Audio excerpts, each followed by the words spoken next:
and to the republic for which it stands, one nation, under God, indivisible, with liberty and justice for all. New Russia Township Zoning Board of Commission, notice of public hearing on proposed zoning changes. The Zoning Commission of New Russia Township will hold a public hearing on proposed amendments to the New Russia Township Resolution, which was initiated by a property owner application. The hearing will be held at the Administrative Office of New Russia Township in the Cedar East Room at 46300 Butternut Ridge Road, Oberlin, Ohio, 44074, on February 10, 2026 at 6 p.m. The updates propose to amend the zoning map for the following 9 parcels. The parcel numbers are listed. The application and map for the proposed amendment will be available for examination for a period of 10 days from January 31st, 2026 to February 10, 2026 from 9 a.m. to 2 p.m. at the Administrative Office of New Russia Township at 46300 Butternut Ridge Road, Oberlin, Ohio. The application will also be available online at newrussiatownship-ohio.gov. After conclusion of the hearing, the matter will be submitted to the Board of Trustees for further action. James Greiner, Chairperson, New Russia Township Zoning Board of Commission. All right, I'll read the statement of policy. This meeting is being conducted pursuant to the Commission's established and publicly available rules of procedure. It may be recorded. Such a recording is a public record. All attendees, including Commission members and staff, are expected to behave in an orderly, non-disruptive manner. Applications will be granted an opportunity to make their formal presentation.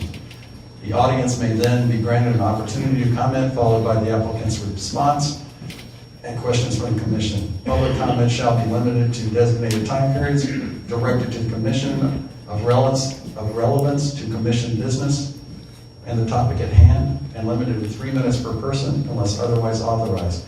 The Chair reserves the right to restrict the number of times a member of the public is permitted to speak to only once per authorized comment period, and may enact any other reasonable ad hoc protocols necessary to maintain a fair, safe, or orderly meeting. These policies were adopted by the Zoning Commission to provide for the respectful, constructive, and efficient discussion of business and to allow for due process as required by law.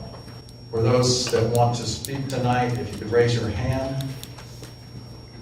Do you swear or affirm that the testimony you give in this matter to be the truth and the whole truth under penalty of perjury? If so, say, I do. I do.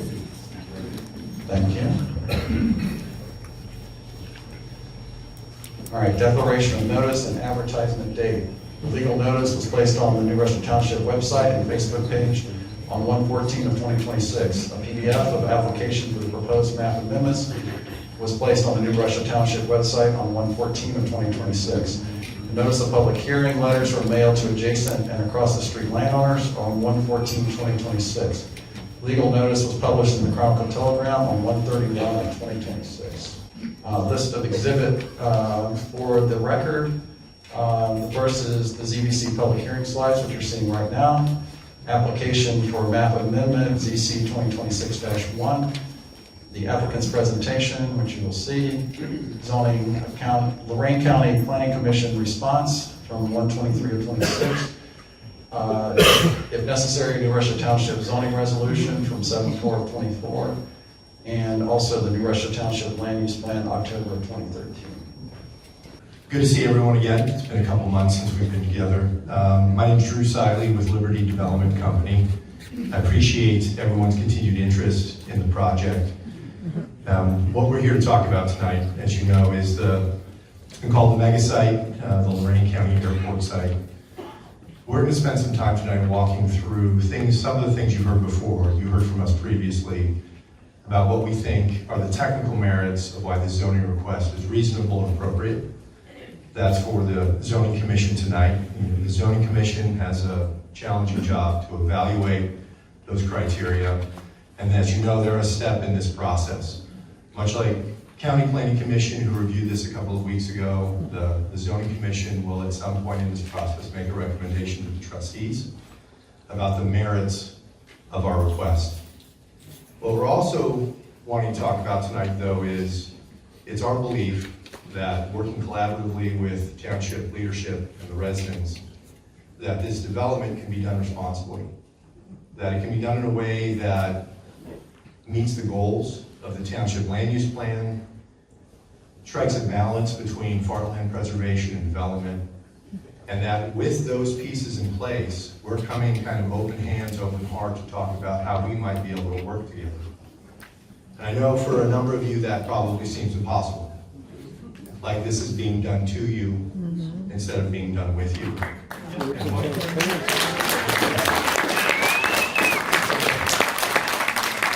okay, we need to acknowledge it for what it is, and that's what we want to talk about tonight. But what we're suggesting is we're a developer, our offices are in Westlake, we're a regional developer, and part of our hallmark and our trademark is we do our best to work with the communities where we develop, because we know these things are important, and we know that change has impacts. And so we want to spend some time talking through this, and I know there's a lot of skepticism about that, but we're coming again to talk about that collaboration. So I'm going to walk through these pieces, and then I'm also joined by Tom Kalouris from Liberty Development tonight, and Kevin Butler with McDonald Hopkins. Kevin's going to spend a moment after I'm done going through my piece here, talking about, again, the technical merits. But one thing to think about, and I know this has been a hard pill to swallow for a lot of folks, but this site is special. When you take a look at all of its attributes, its location, its buildable land, I know it's been farmed for years and years and years, but it's special in the fact that it provides an opportunity, not just for Lorain County or the region, but in our state, to do the type of development that can have generational impact. And I know this community has heard time and again and has seen firsthand what happens with manufacturing. It happened with auto and steel that was here for a long time and left. And the question has come up, and we've had a lot of opportunity in the last 2 months to talk to residents. Well, what guarantee do we have that that won't happen again? That we convert this land into advanced manufacturing or tech development, what does that mean? And there's no guarantees on that. But what we want to do is try to develop this in a way that we're not leaving, if that should ever happen, we're not leaving a blighted site. So what you're going to see here is how that collaboration could work. Some of the things that we're taking into consideration and that we're offering over and above what's in the zoning code. What kinds of things through development can we do that not only benefit those construction jobs in the near term, long term, good paying tech jobs, but what does that mean to this community over time? As I said, the site is special. And one of the reasons it's special is, unlike many sites in Ohio right now that are of this scale, this site is not being set up or intended to be developed as a data center campus. I know there's been a lot of conversation about that. This is about job creation and advanced manufacturing. So let me go through this. So I know that's a little bit washed out. We try to kind of improve the lighting, but you know, there's a housekeeping piece I want to talk about. So this is from the New Russia Township zoning map. To the screen left is Levitt Road, where the property is zoned general business for probably about the first 500 feet into the site. And the balance of the site is zoned residential, agricultural, all the way over to Oberlin Road. The airport, which is screen right, you all know that property was rezoned in 2024 to industrial park, approved by the township. One of the distinctions in here that is important is that there's already zoning in place. And I know the conversation has been, this is about farmland preservation or development. What we're asking is to change the zoning to industrial park to match what was approved for the airport. But there's already zoning here. The general business allows for commercial development. We could do that today.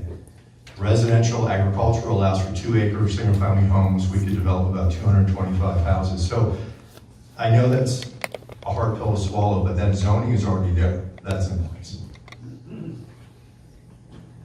So these are the parcels that are in our request. As you know, we submitted a previous request that we withdrew and then resubmitted because we added some parcels to the overall site.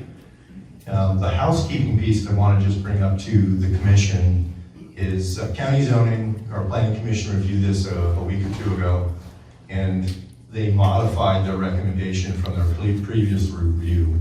One of the items they pointed out as a concern is those single-family houses along Oberlin Road that are not part of the development site would remain residential agricultural, while the balance of the site would be rezoned potentially to industrial park.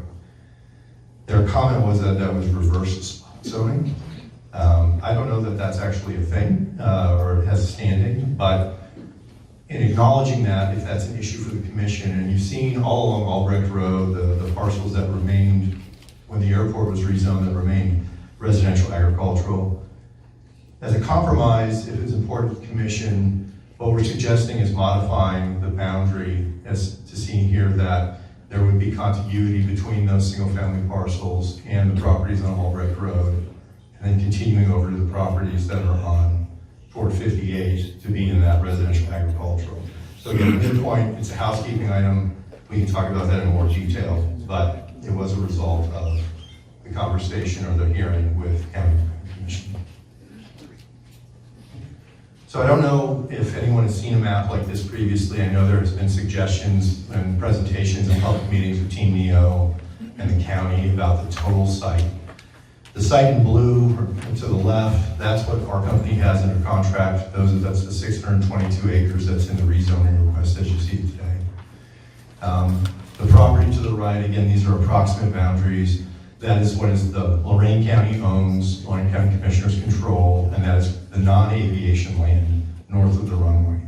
That land was released by the Federal Aviation Administration last year, last summer, and that is already zoned industrial park. So in total, with the two properties together, that's where the 1,000 acres comes from. You can see it's on both sides of Overland Road, all the way out to 58, and as you know it, like that. Hard pass. Some of the pieces that we're gonna, and Kevin will talk about in more detail to reiterate why this site was selected. Site was selected not only of its attributes for construction, its location on a state route, its proximity to highways, the fact that it's buildable, adjacent to an airport, but that since 1995 it's been in an enterprise zone. That was intentionally established by the township and others. Enterprise zones are developed and put in place through legislation to incentivize development. There's more details about that there, but that's been in place for some 30 years. Additionally, the land use plan, and there was a lot of conversation folks brought up at the last zoning commission meeting related to what's stated in the land use plan versus what's shown on the map. The map has that double hatching in that area that's within the enterprise zone, that's part of our site. But the narrative in the land use plan, as you see at the top paragraph there, when it's talking about farmland preservation, the recommendation or suggestion is most of the land from the western township line to the eastern township line between Russia Road on the north and Garfield and Butternut Ridge Roads on the south. So the narrative actually identifies the farmland preservation to be south of our site proper. Now, if you start to look at the codes that are in place, you start to look at what regulations are in place related to farmland preservation, there's really not much.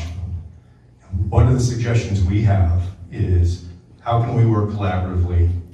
We're not experts in farmland preservation. There are folks in this room who know a lot more about it than we do. But we're good at land use, we understand zoning, we understand all kinds of conservation easements and things like that. Is there a way that you can proactively start to assertively deal with farmland preservation in a way that's meaningful, that starts to preserve small farms in perpetuity? You don't have a legend on your map. Okay. Additionally, the land use plan, some of the goals in there are related to infrastructure. And I know there was a lot of conversation and ongoing conversation with the commissioners about the All Have Future funds and the sewers that's planned to come down Walmart Road, across Russia Road to the site, and the additional wastewater treatment plant. But again, what we use as a guide is what documents are available to us, and the land use plan from 2013 articulates that there was a desire to enhance sewer in the township. So part of this though, and I had a meeting with some folks who are very involved in agriculture in the county, was to talk about, again, what can be done. The concern being, this is going to open up even more land in the county for development. How do you marry that with assertive farmland preservation to help protect against that? We want to talk about that again in a minute. So again, what we see is the development issues, and this isn't an exhaustive list, I know there are more, but these are examples of the kinds of things that we've been discussing, thinking about, talking with neighbors, talking with folks in the county and the community. You can see them here, and then they've come up in these public meetings. Traffic, You know, what is the access to the site gonna look like? What's that gonna do to quality of life as far as coming and going? What does that mean?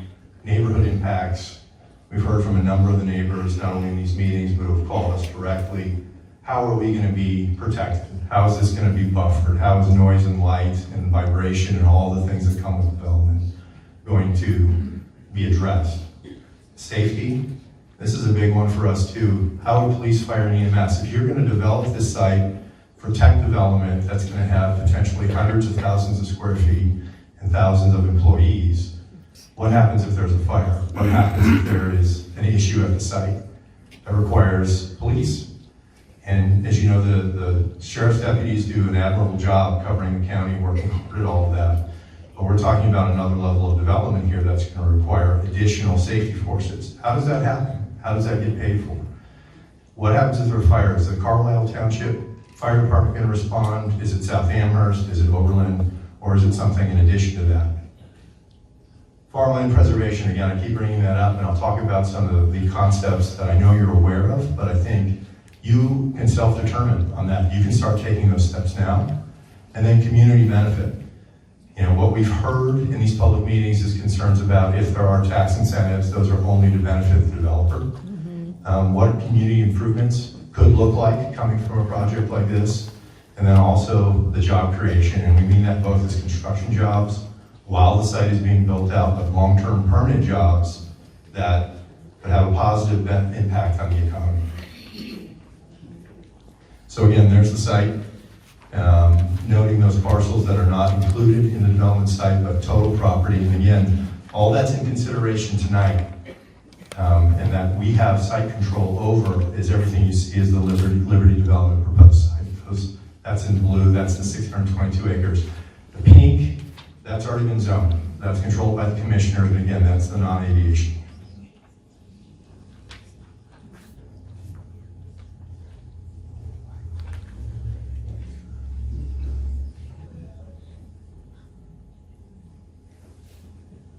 So as an example about traffic management, access to the site, our concept is that the primary entrance and access point to the site should be off of the state route, off of 58. It should be located in a way that's far enough away from the intersection of Russia and 58 that there aren't conflicting movements. That's about 3,000 feet between those two locations, and that's how employees, vehicles of all sorts, deliveries, trucks, anything like that would access the site, including accessing the non-aviation land, which currently, if that were to be developed, would require access coming down Russia Road, past houses on Russia Road, up Oberlin, or down along Albrecht Road, down Oberlin Road to access the site. We're suggesting that we manage to access exclusively off of 58 as a tech park coming into the site, crossing Oberlin Road at key locations, and distributing traffic that way. Additionally, there's, in the zoning code right now, in an industrial park, there are fairly modest setback requirements. The land use plan actually identifies areas that should be redeveloped for industrial, should have enhanced buffering, and we agree. What that could look like, it's not just planting some trees and tall grasses, it's things like mounding, actually earthwork, to conceal the site, to plan on top of those, to consider and create significant boundaries, especially, again, not exhaustive here, around existing residential properties.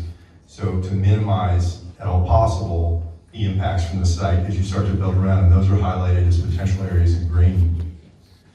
Additionally, one of the comments we've heard and got feedback was there was an early drawing, I think, that maybe Team Neo had shared that showed power plant substation at the corner of Russia Road and 58.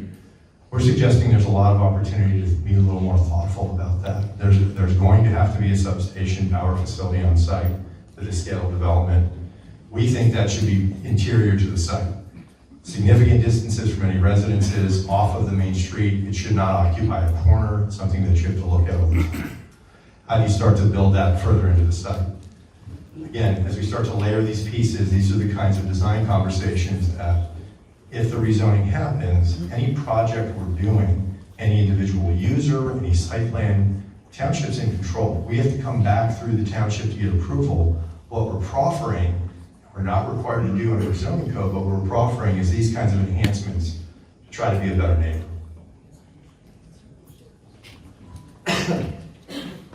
One tool that's available that can be very powerful when you have a development like this is the Joint Economic Development District. And I know many of you are familiar with this concept, but I'll over-explain for a minute.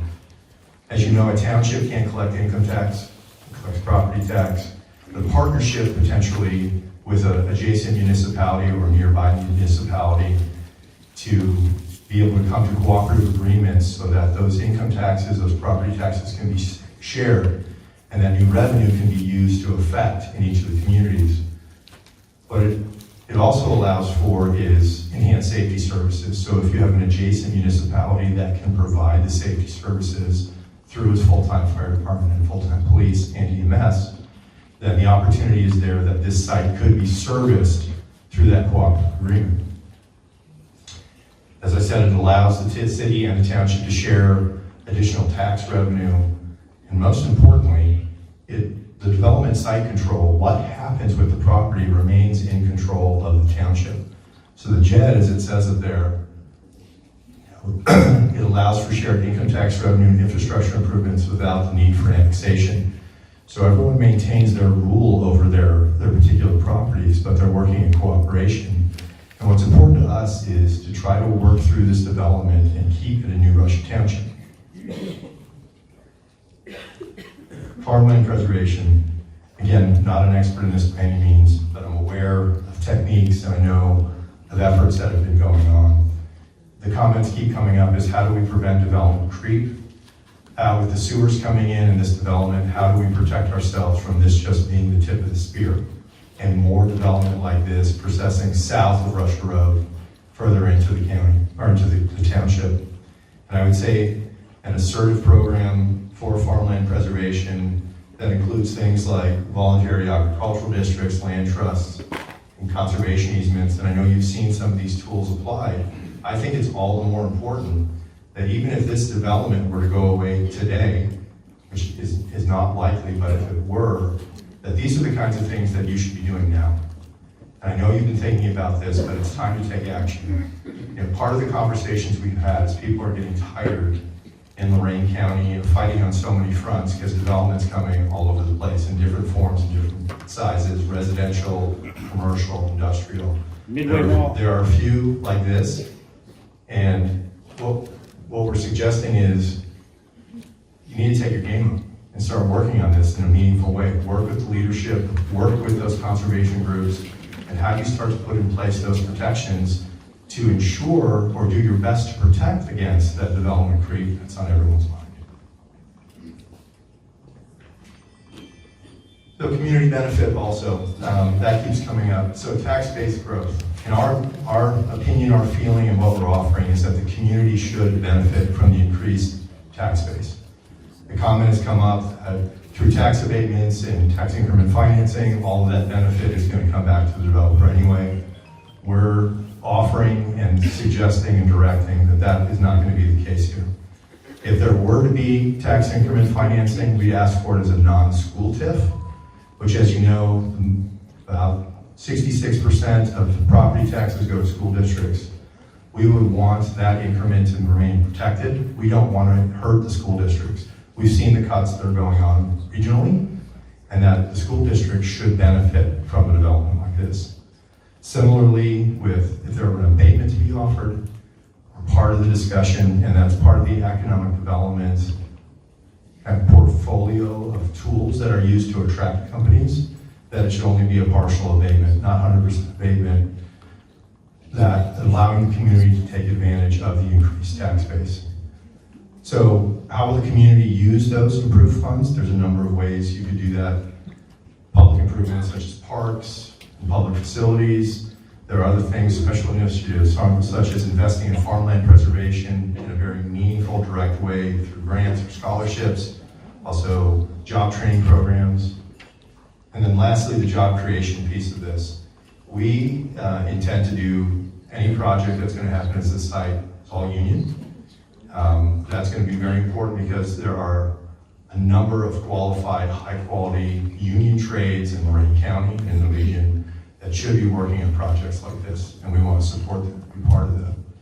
Additionally, we know that with the zoning in place, we can start talking to companies that we then have to bring back to the township and disclose who they are, what they're producing, to make sure that it complies with the zoning code, that it's a fit for the community, and that they in fact are having and providing long-term, high-quality, good-paying jobs that will hopefully employ Lorain County residents, New Russia Township residents, a draw from the region. Those are real numbers, but we're just at the beginning, and I've heard the comment again and again, well, how are we supposed to approve this unless we know what the end users are? And it's a difficult question because the end users, those kinds of jobs that are outlined in the zoning code as what the approved uses are, won't even talk to us until the zoning's in place. So if the zoning was in place and we can have those conversations with the community, we have to bring that back through approval. That's when we can talk about, that's when we can share who these companies are.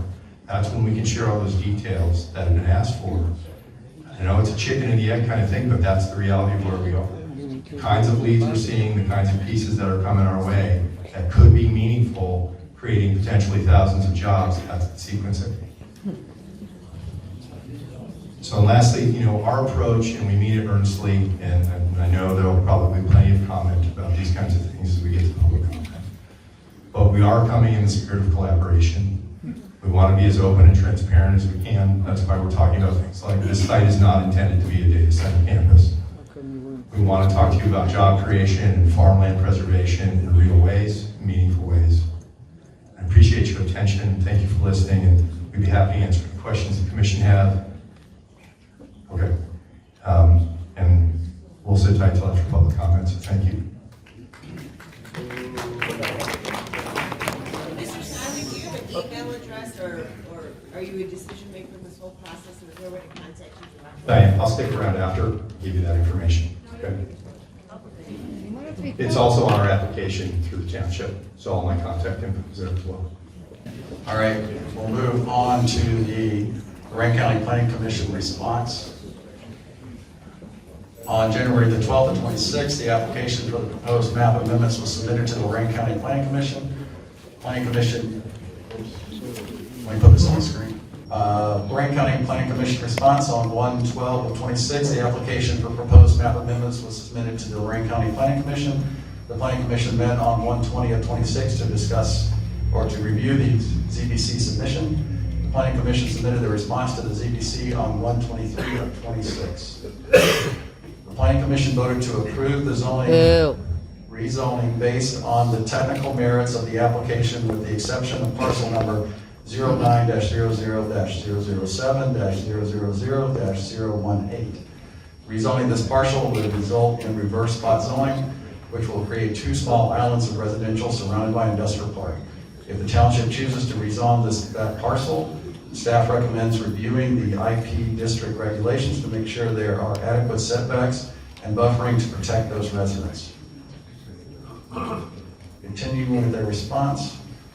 Since the area is adjacent to an existing IP1 industrial park district, the staff recommendation is to approve the amendment on the condition that there are adequate setback and buffering requirements to protect the existing residential properties. So what is our path forward? Tonight, we'll vote to recommend to the trustees the approval, denial, or approval with modifications of proposed amendments. Any changes to the current proposed amendments? We'll consider the applicant's presentation, recommendations from the Planning Commission, public comments from this public hearing, and the Zoning Board of Commission discussion. Trustees will hold a public hearing within 30 days of receiving the Zoning Board of Commission recommendation on proposed amendments. The zoning process is still applied to any commercial developments in the township, including site plan reviews, architectural reviews, zoning permits, conditional use permits, and commercial building permits. So we'll be moving on to public comments. All public comments made during the meeting shall be made from the recognized podium, which is this table here. All comments shall be directed to the zoning commission. Don't direct them to the applicant or to the audience. They should be directed to us. We're the ones that are discussing and recommending tonight. Neither commission nor staff is obligated to respond or to answer any public comment or question. The commission shall give all public comments the way they are due. The comment period is limited to 1 hour duration. Any extension of that will be made by motion of the zoning commission. Per zoning board of commission procedures, comments will be taken in the following order: adjacent landowners, property owners within approximately 500 feet of the subject property, township residents at large, and then any other interested members of the public. All right, continuation. I'm sorry, just one question. Who's going to be the note taker and where is it going to be published? The court reporter is taking all the words that are said during this, and she's sitting right here. And it'll be published where? I'm sorry. We publish our minutes in our normal manner. Thank you. Comments shall be limited to proposed map amendments. You'll be asked to sit down if the comment is off topic. One at a time, use the microphone at the table, state your name and address, up to 3 minutes per person. Dawn is running the timer. No person may yield their time in whole or in part to another person. I will start with the adjacent landowners. I will go in alphabetical order by last name.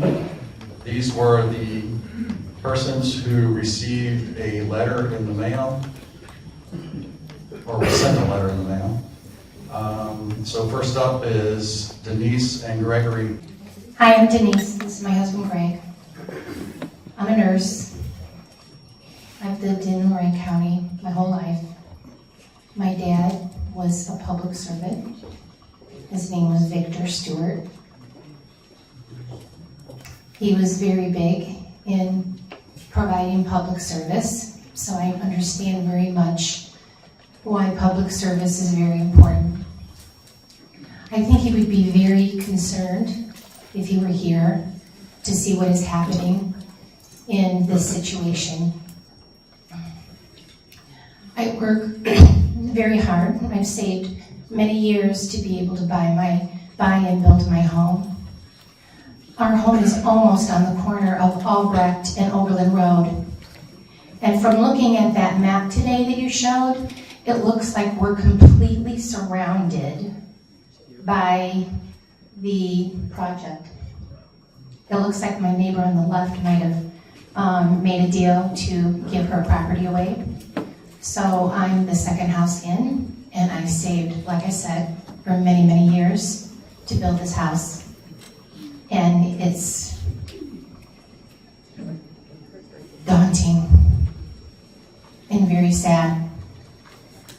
I just can't even imagine these people that have lived out here all their life, what they're losing. And greed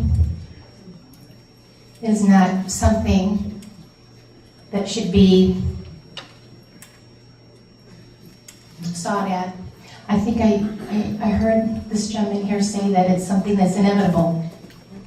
I wonder what you mean by inevitable. Does that mean the governor is going to go ahead and override everything that anybody voted here today? Of course, he is a Republican, and he wants to look good for Ohio. So, shame on you if that happens.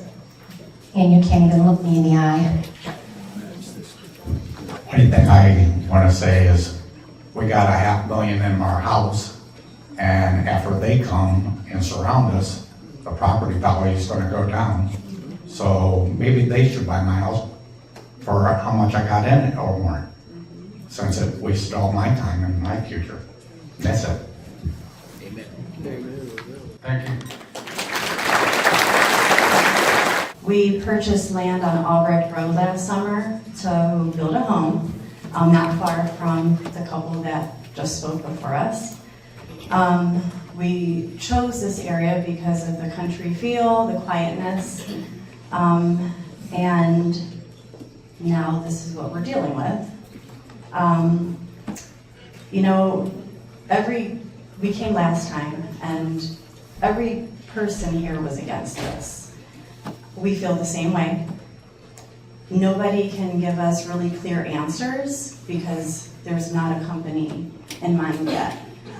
But it's a big ask for the community to be on board with this and share the same enthusiasm as the commissioners, to have something that nobody knows what is going to be built next to them, behind them, in front of them, near them, doesn't matter.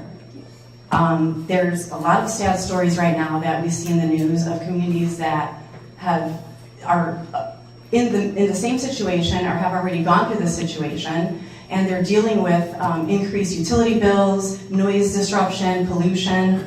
It's really sad, you know, because these people have poured their hearts into building something that now has changed. And there's a lot of elderly people that can't just pick up and move like the commissioners tell them to do. That's not possible, and that's a slap in everyone's face, actually. You know, I don't know if you truly understand the potential of how this could be a negative thing for the community. Once it's rezoned, I understand the airport has already been rezoned, but once this land is rezoned, developers are going to continue to want more and more. So where is that going to end?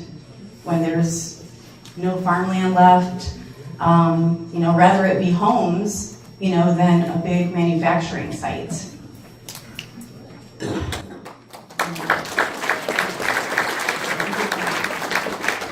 We're asking you to please deny this rezoning tonight and not move any further. The signs, the township signs say zoned for your protection, but what does that mean if you decide to rezone despite everyone in the township opposing it?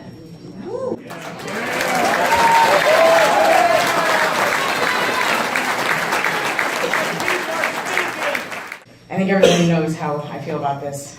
Please don't rezone this. It's right across the street from us. We bought and built in 2015, and it's the most beautiful view that I've ever seen. I just took a picture of an eagle in one of the trees, and that eagle will be gone if manufacturing comes. That eagle that I look at every day. I hope it builds a nest. I'm going to put up branches for it, and then we'll find out what farmland preservation really is. This land is special. You're right. 100% it is special, but not in the way of looking at it with manufacturing. I don't care how many impediments or structures you're going to build in order for me to not see it. What I will never see again is what God created, that land, that 680 acres. I'll never see it. You look at it and you say, yes, this is special, we can put manufacturing. I look at it and say, this is special because God made it, and it's absolutely gorgeous. No matter what you put in, the manufacturing, whatever goes in, will increase my already high electric bill, which is $350 out of nowhere. So everything going up around Ohio is already making my electric bill go up. This is not developing in the middle of nowhere. There are houses, there are farmers, there are children, there are people who built, people who've been here, people who want to stay here. This is not in the middle of nowhere. And one of my questions that I don't know if we'll ever know is, and I hope we don't rezone it, but what happens next if we don't rezone it? Are you going to annex us? Are you going to sue us? What are you going to do in order to get your way, in order to destroy that 700 acres? What's going to happen? Please keep in mind that when we go in and out of New Russia Township, it does say zoned for your protection, and that's exactly what this commission is for. I appreciate your time to sit through this again. And next time, when this application is withdrawn, it better be for good. Because if you keep coming back, so will we. We will come back.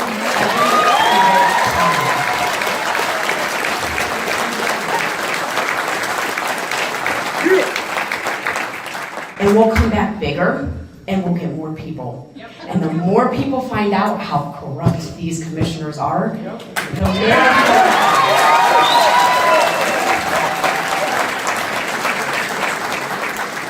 And one last thing, and you can tell me to sit down, but vote Will Schlechter for commissioner. And we, built our forever home here. We were coming out to the airport quite a lot and really enjoyed the area and wanted to set roots.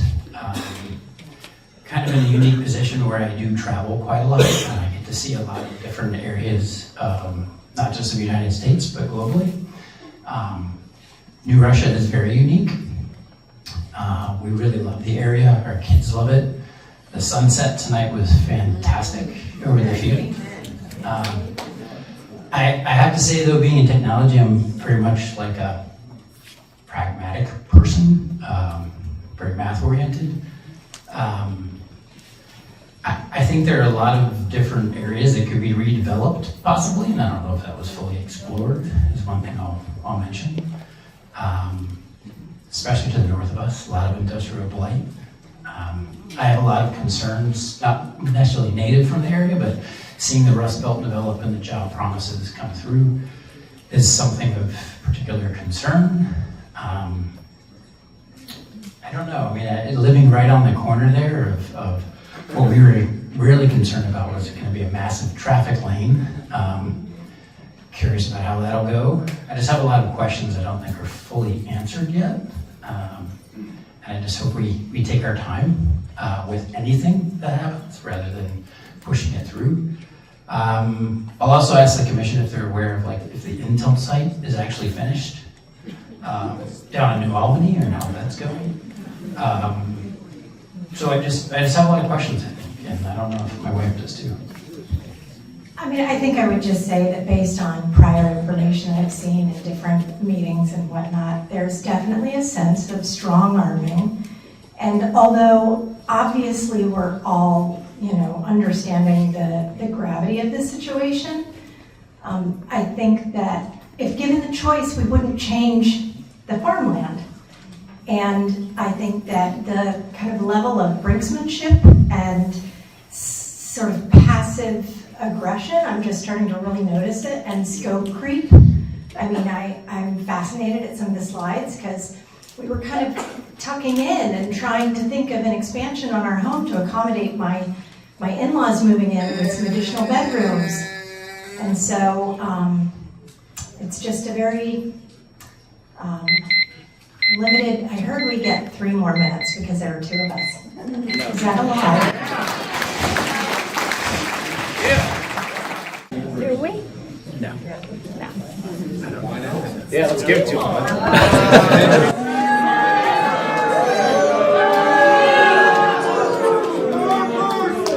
The globe is changing, right? The world is changing. We have a chance to push back on it. But I also don't want us to be left behind. And so that's where I'm very pragmatic about this. We can approach people with pitchforks. We can approach them with other things, right? But we need to be part of the conversation and not part of the problem is really my position. So again, people mentioned politics earlier. I hate that stuff. Detest it. But if we're not pulling forward together in a way like we came together, say back in World War II, and Vietnam was very divisive, but I look back at those times in history, I'd say in a weird, fond way, because we were united as a country, and I just hope we can move forward together somehow. And Lorain County does need this development. Lorain City, Elyria City, all of these blighted areas. So please, it's not that a lot of us are even against this. Bring manufacturing back to the United States. Absolutely. But why not the blighted areas? Good way, Paul. I'm a farmer. I tried to buy this land when it went up for auction along with fellow farmers from this county. We were outbid by an investment firm. Unfortunately, we would have kept it farmland. This isn't just about this project. This is about the county. This is about the township and what's going to happen in the future here. They're going to develop the land no matter what we say. I'm concerned about the environmental impact of our lakes, our rivers, our underground water sources. I'm concerned about the bird migration routes that go through this land. What you decide is going to set precedents for the whole entire county. I know that's a tough job for you, and none of us really want to have to do this, but it's here. Progress is good if it's done carefully and thought out completely with the future in mind, not just 10, 20 years, but beyond that. I lived near New Albany when it was farmland. I watched what happened to it. We need to do better than that with our planning. It is true that once the farmland is taken away, it is hard to restore, but it is not impossible. I will keep my farm a farm. I will add to it if I'm able to. I vote no to light industrial. There are other ways that we can develop land. And I wish you the best in your decision because I know it's not easy. Thank you. The New Russia Township signs say zone for your protection. We are asking for our protection. Our property on Route 58 across from Pleasant and Huron County Holdings stands to be significantly affected by the proposed rezoning. I saw tonight that actually the driveway looks like it's across from it that will go into this new site. So thanks for telling us. Thanks for the transparency. We expect property value to be negatively impacted. If the development occurs, we expect more traffic, making it more difficult to safely access the property with farm equipment than it is now. The potential for increased environmental impacts remains to be seen as no potential user has been named. The landfill operating in the township has all kinds of zoning rules that govern its operation, yet we have odors from it at our house on Oberlin Road. The landfill leaves mud and trash on township roads and frequently has dust clouds and odors coming from it. Why does the township want more industry to move here if it can't control the industry it has now through zoning? Most importantly, most of these parcels are in farmland preservation area in the township land use plan. The majority of the property being considered for the zoning change was purchased after the 2013 land use plan was adopted. These owners should have had no illusions when they purchased this ground that they could sell it for industrial use, since it was all labeled farmland preservation area in the land use plan. It would appear by the number of residents at meetings concerning this project that the residents would prefer to keep New Russia Township rural like the land use plan says. A vote to rezone these parcels would indicate either this board has never read the land use plan or decided it is a meaningless document, either of which is unacceptable. And since I have 49 seconds, I'd just like to say I'm really concerned about the pollution in this county. According to several articles in Cleveland.com, in 2022, we were number 12 across the nation of all the counties in air pollution. Our schools are at the top 100 for risk for cancers and lung problems, because we have 37 companies that report pollution to the EPA. And I could give you a list of all the chemicals that modern manufacturing can use. For example, a chip factory.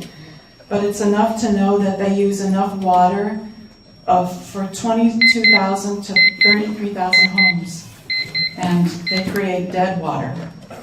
So I could go on.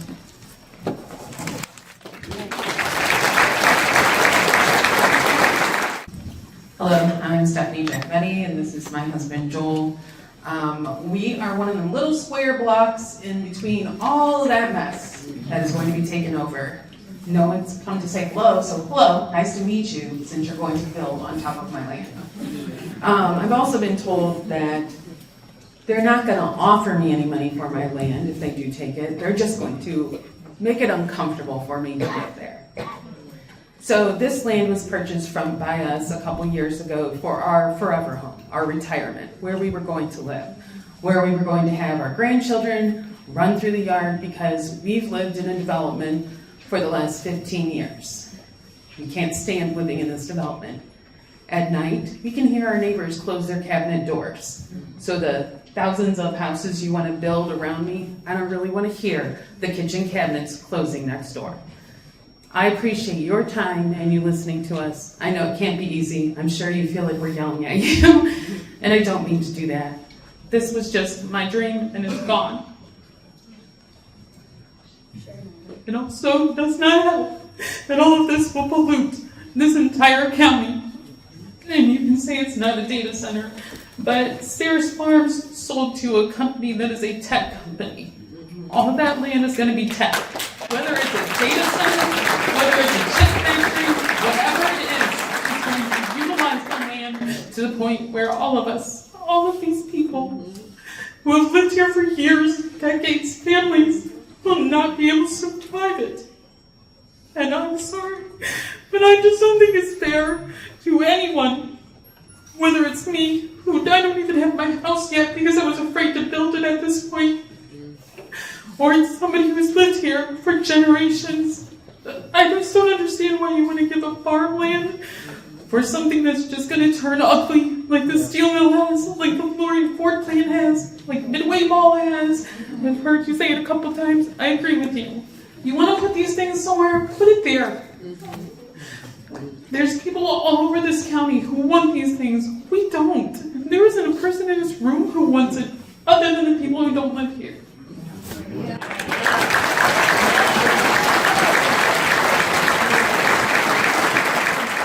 I just want to say, is there anybody here that's in favor? Okay, so I don't need the whole 3 minutes, but if you don't mind, I was named after my granddad, Victor, and he instilled something that stuck with me since I was 6 years old. And he said, if people aren't transparent and you don't tell the truth and you're not honest about things, you invite people's minds to manufacture what could be or what is the truth.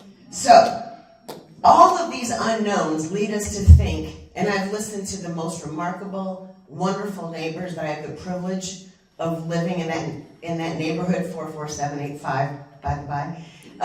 We're manufacturing what if, what could be. And to quote Mr. Siley respectfully, that we're going to encourage people to protect the farmland, and we're going to encourage collaboration.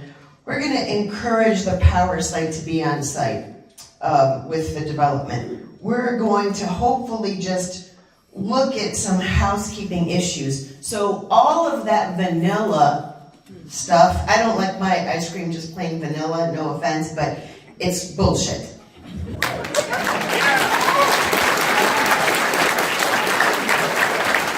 When questions come up and it's like refer to the last copy of the minutes, and I think the nice gentleman behind me who says this is where you find it, let's not be dismissive.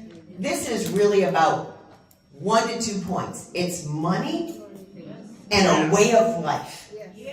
And where's the information saying that we've researched all these other options? We can only come down to this. And here are the bullet points that are not vanilla. Everything is vanilla. Everything is vanilla. So we're sitting in here today, and I apologize, I'm a little direct. This is not a meeting, because a meeting means that there's an exchange and there are assignments, a task group, someone take notes, post it, and we reconvene at a reasonable time. It's not really a platform. It's a check the box, open forum, and thank God for everybody that came in to say that this matters to them. But this is not a productive, get down to business, get the shit done thing at all. With that, how much more time do I have? I know I said 9 seconds. I'll just leave it with this. Stop using qualifiers like we intend, we encourage. Don't give the assignment to us to protect our farms. How are you going to support that if you're going to take it away? 9 Russia Road, directly across the street from the proposed zoning changes. I am a longtime resident and have called New Russia Township my home for over 35 years. My son just bought his first house, my late father's house, right next to mine. My fiance owns a house on the other side of him. My story of what makes New Russia Township my home is unique to me, but the sentiment is the same. All around this room and all around this township are people who have created their homes or built their livelihood through their farms in this township. A township that states on its welcome signs, zoned for your protection. Like many others, I am deeply opposed to the proposal to change the zoning of over 600 acres from residential and agricultural to industrial park for many reasons. First of all, there's no end user. How can this township rezone hundreds of acres of land with no plan in place? I'm old enough to see what happened to the land in Avon, Sheffield, and North Ridgeville, and I do not want that for this township. Farmland gone, plot by plot, traffic increased, noise and congestion everywhere. Secondly, Lorain County funding is all over the news. Our county has faced significant budget cuts to necessary services, but yet we can somehow make a sewer project happen to residents that don't want it in an area where we don't need it. How can we be sure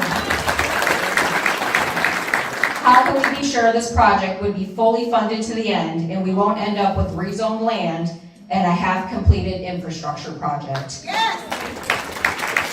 That $67 million is a drop in the bucket for what it will cost. Third, this land is thriving farmland. It produces crops year after year and has for decades. I've even heard that despite the drought we had last summer, this land had crops that overproduced.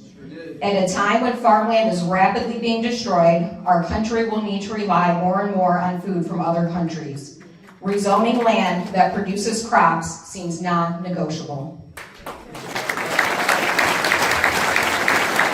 A final point that I have is who actually benefits from this land getting rezoned. It certainly is not the township or the residents. The residents in this area are adamantly against this project and want to preserve our rural nature. The landowners selling their property, Liberty Development will profit financially. The commissioners and Team Neo, maybe a financial profit, maybe a big pat on the back. Vermilion will get help with their wastewater treatment issue. Whatever company comes in will get a tax break. But again, it is not us, it is not the residents of New Russia Township benefiting from this. I've been to meetings, read the paper, watched news stories for months. There is not one resident in favor of this zoning change. Changing the zoning of 622 acres of residential and agricultural land to industrial park does not fit the needs or wants of this township. If this township is truly zoned for our protection, you will deny this request and leave our farmland be.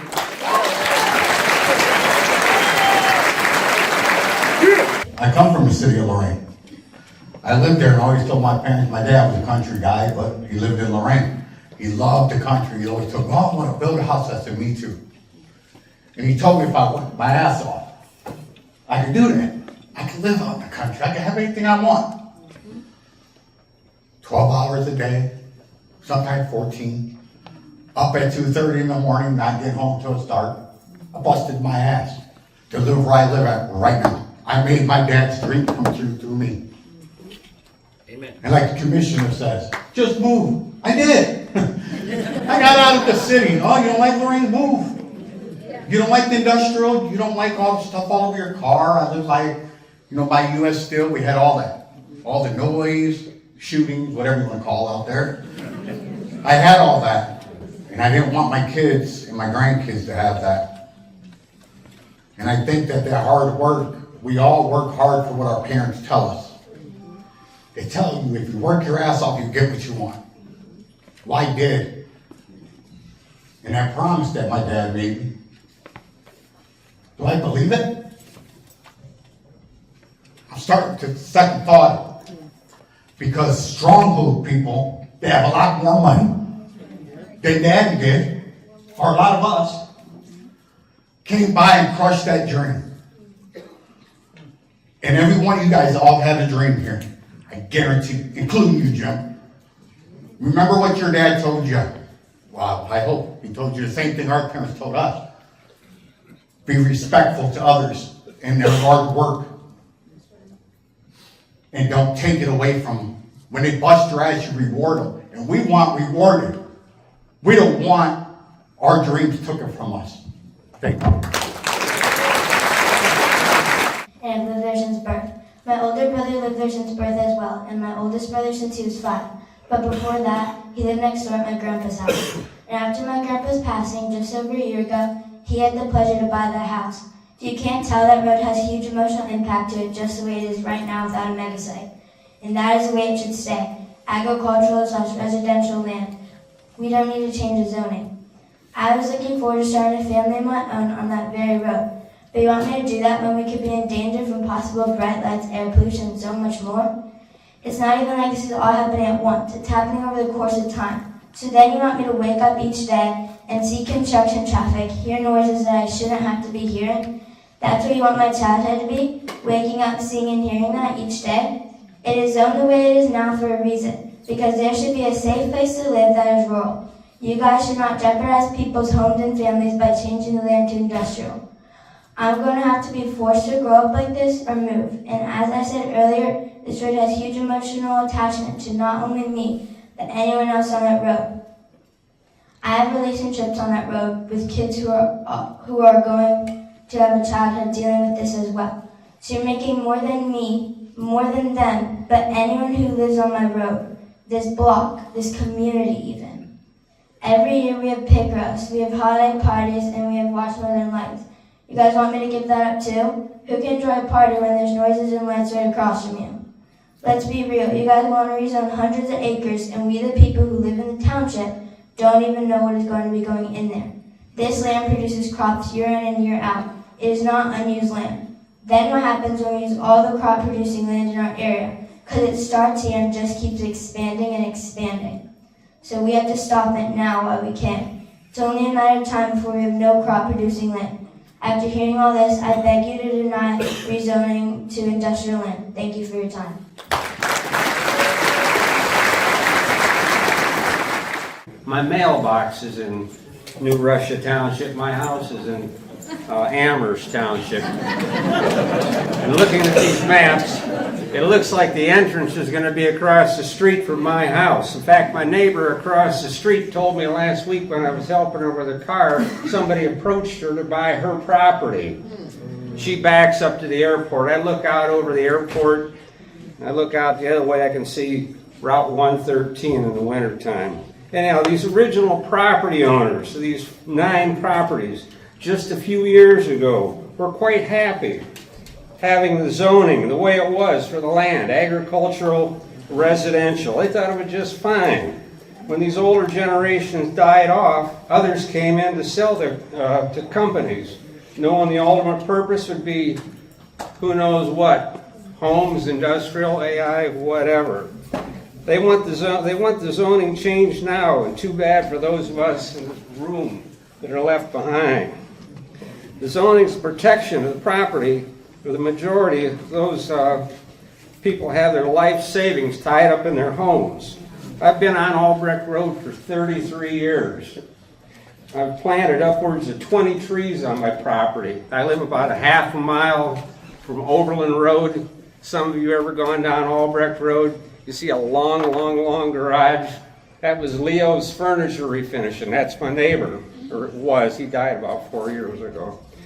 Anyhow, I don't have another 33 years to plant trees. I've been planting trees for 33 years, so, and to start over at my age, it's a little tough. Thank you, and God bless you all. Thank you. I'm worried about noise pollution, light pollution, them taking my front yard to widen 58. And then you got them talking about these big hills. Why don't you drive down Walker Road and Avon Lake? Look at those hills. You know, I hear people complaining about what they got to look at now. These big hills. I mean, traffic's already bad enough. The lights at the airport, come on. I can see them from my house in the sky. Now you're going to put more light there? So I don't have no pretty skies to look at? We moved from the city to the country to be in the country, not to have manufacturing less than a mile away.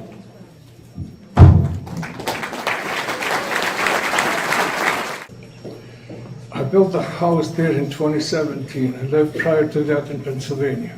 I've lived in about 7 states of the United States, in Canada, as well as in Europe. I've seen a lot of abandoned factories that became a pit. There is abandoned factories in Ohio as well. There is an abandoned mall, which is huge. Why not take that mall, rebuild it, create what you want to create, bring the jobs? It's close to 2 highways, 90 and Turnpike. 57 is a 4-lane road. It's a good location. Why not take that instead of farmland? Once farmland is developed, it will never come back and be productive property. Never seen one either. Please do not approve the zoning. Beg you. Thank you. You know, as I looked at the bullet points, it looks to me like the promised land. And I noticed the eloquent gentleman over here used a lot of we's. We. Do you and I know who all those we's are? Do you? I don't. Apparently, if the zoning commission approves these requests, then we will know the fine print behind the screen. Then we will find out the details. Do all us little we's out here, you want to wait till then? No. Will this commission and our trustees stand up for the little we's?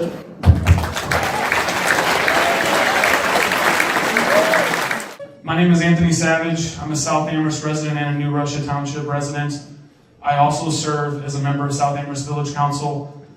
I'm speaking tonight in my capacity as a resident and a stakeholder, not on behalf of the village of South Amherst. This proposal represents a permanent shift from agricultural and residential land to industrial use. Once that change is made, it cannot be undone.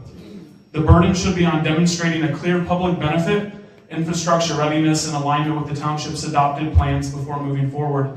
Right now, that alignment does not exist.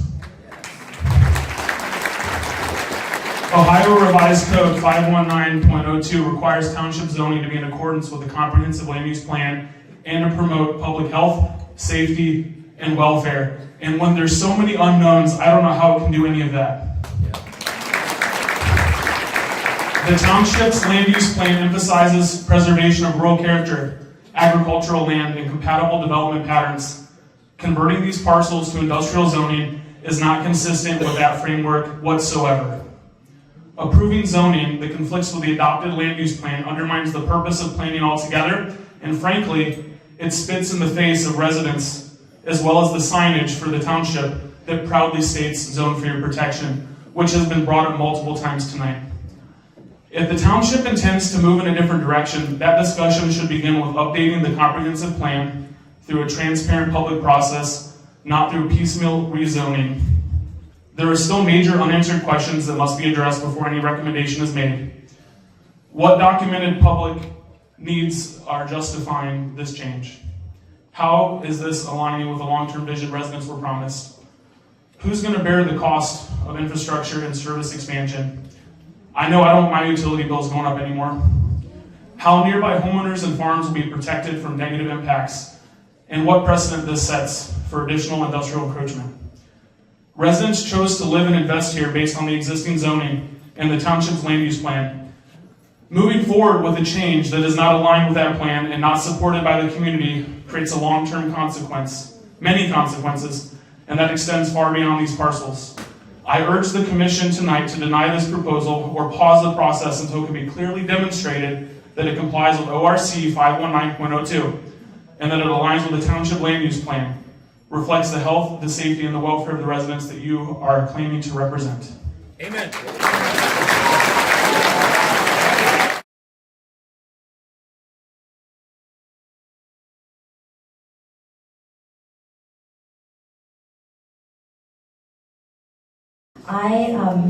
I did not know what I was going to say tonight, but I do have some things that came up that I'd like to bring up to you from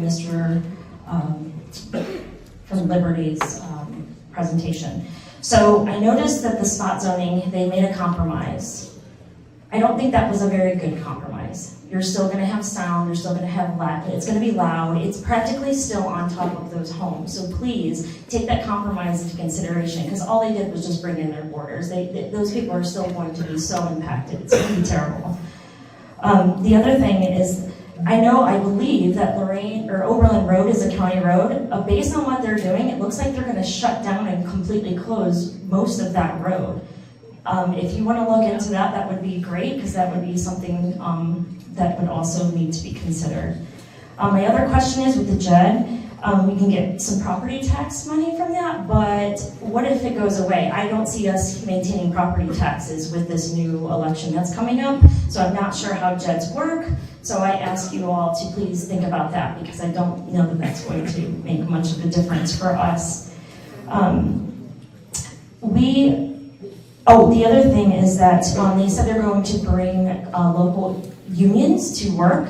I work in corporate America. What happens is that they have qualifications. They call them quals. And what happens is we're more than likely locally not going to meet most of those quals, because they're going to want to bring in people who've already built these data centers and chip factories. They need people with experience to build these structures. So what they're going to do is, in the agreements, they're going to put qualifications that they have to meet. And I promise you, a lot of the qualifications are not going to be met here locally. And that's not bringing jobs to us at all. So just something else to consider. So I was at the planning meeting that made the recommendation to pass this in the county. And I found it very interesting that Commissioner Gallagher and Commissioner Rydell were there when they never go to planning committee meetings. So clearly they're up to something. At least I shouldn't say clearly, it appears to me that they are up to something. And so, we asked them lots of questions, and they were pretty, you know what? It's posted online. If you guys go to YouTube, find me, I'll tell you how to get that access. A good friend here who cares about our township, he posted that meeting up online for everyone to see. So you can see that that recommendation wasn't actually created accurately. So they just based it off of whether it was contiguous. They didn't take the land use plan, which they used for the last application. They didn't take into consider the options that Team Neo has on that property. They didn't, well anyway, the recommendation to approve it was done wrong. My wife and I moved here just under 30 years ago, and we moved down from a pretty developed area in Michigan, and we just absolutely fell in love. This became home. The people welcomed us. The farm fields welcomed us. It was all just such a beautiful thing, and we've been blessed to live here all that time.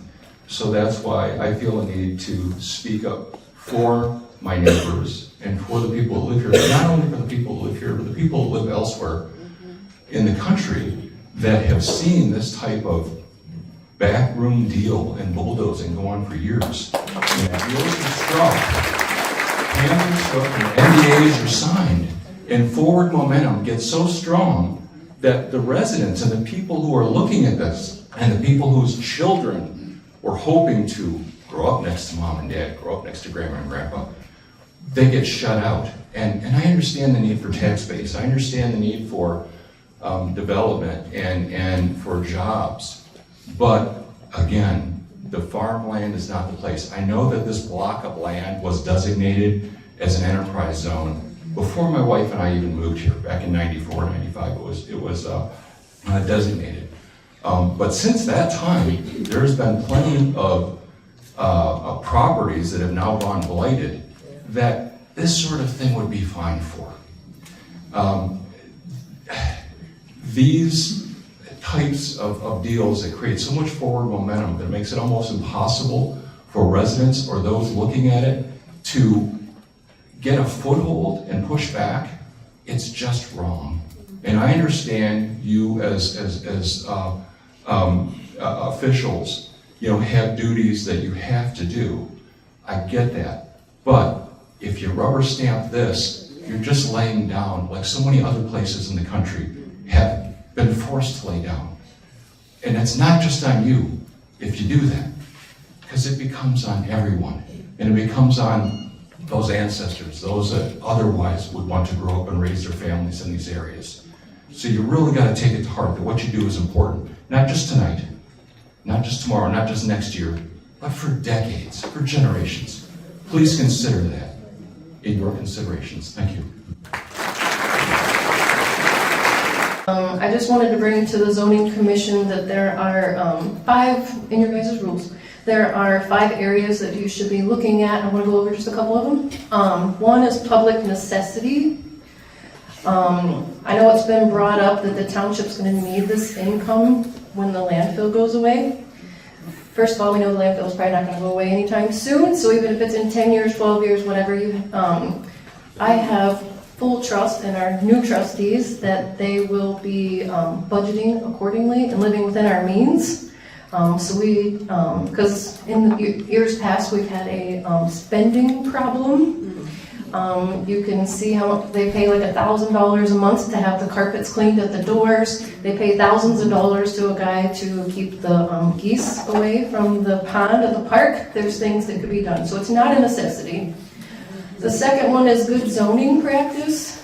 There are 37 dwellings on properties adjoining the 9 parcels listed on the application, with several that have been purchased with an intent to build a residence. The interest of the owners needs to be considered, not just the interest of those that own the 9 parcels. 7 of those 9 parcels are owned by individuals that do not live in Lorain County. Just keep that in mind. New Russia Township Land Use Plan. It's been brought up a lot tonight. It's not saying no to development, that we don't want it, but it has been directed into specific areas. The township already has over 2,000 acres zoned either neighborhood business, general business, heavy industrial, motorist service, and industrial park. That should be enough. All 9 parcels lie under the enterprise zone. The enterprise zone covers most of the northern 1/3 of the county, so it's not unique to those parcels. And an enterprise zone is not a mandate for industrial development. It's just a tax tool, not a zoning classification, and it doesn't override zoning code per Ohio Department of Development.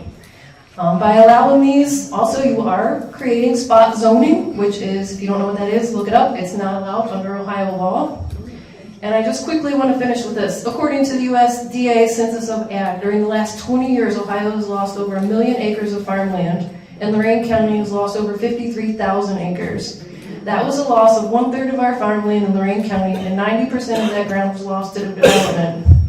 Ohio lost 200,000 acres in the last 2 years. We're currently losing 100,000 acres of farmland in Ohio per year.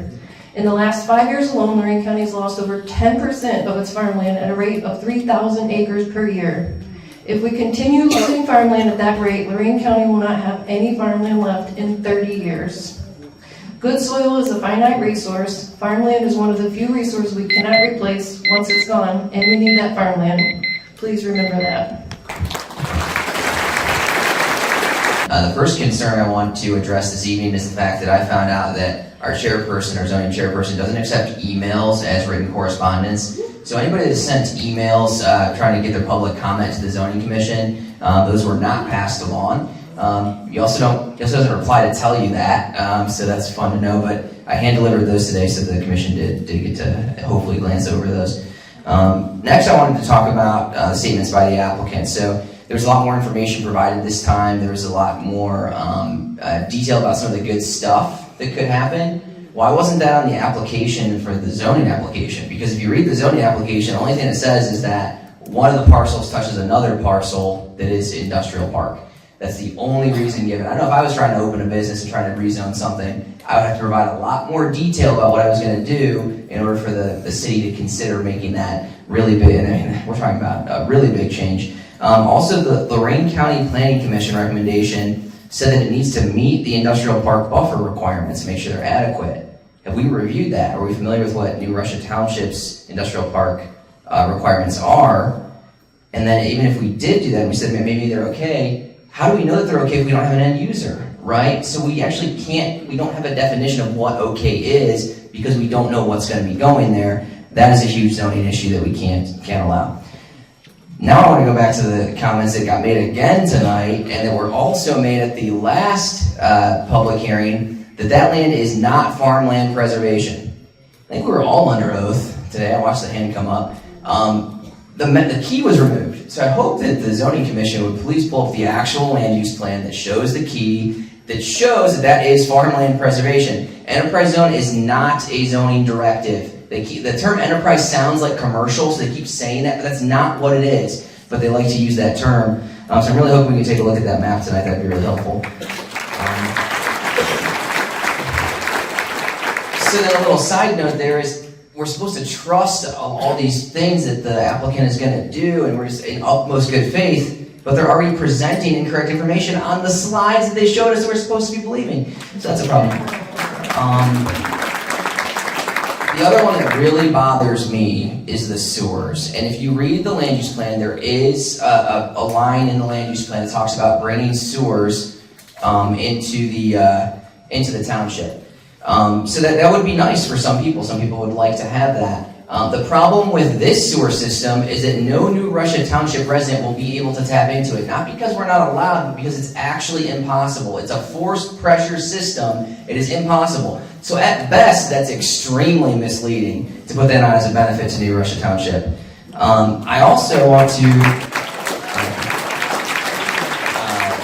talk about just concerns when the chairperson at the end of the last meeting read a statement that was pre-written and reinforced all the incorrect statements that the applicant gave.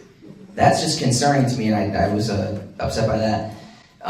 Right now we have 1,000 acres already zoned industrial park, that was mentioned, and we have almost 1,000 zoned residential. What I would ask is that we take that over 1,127 acres in zoned industrial park, all these promises about how nice it's going to be great, we're all going to love it. Let's go ahead and use that 1,000 acres now.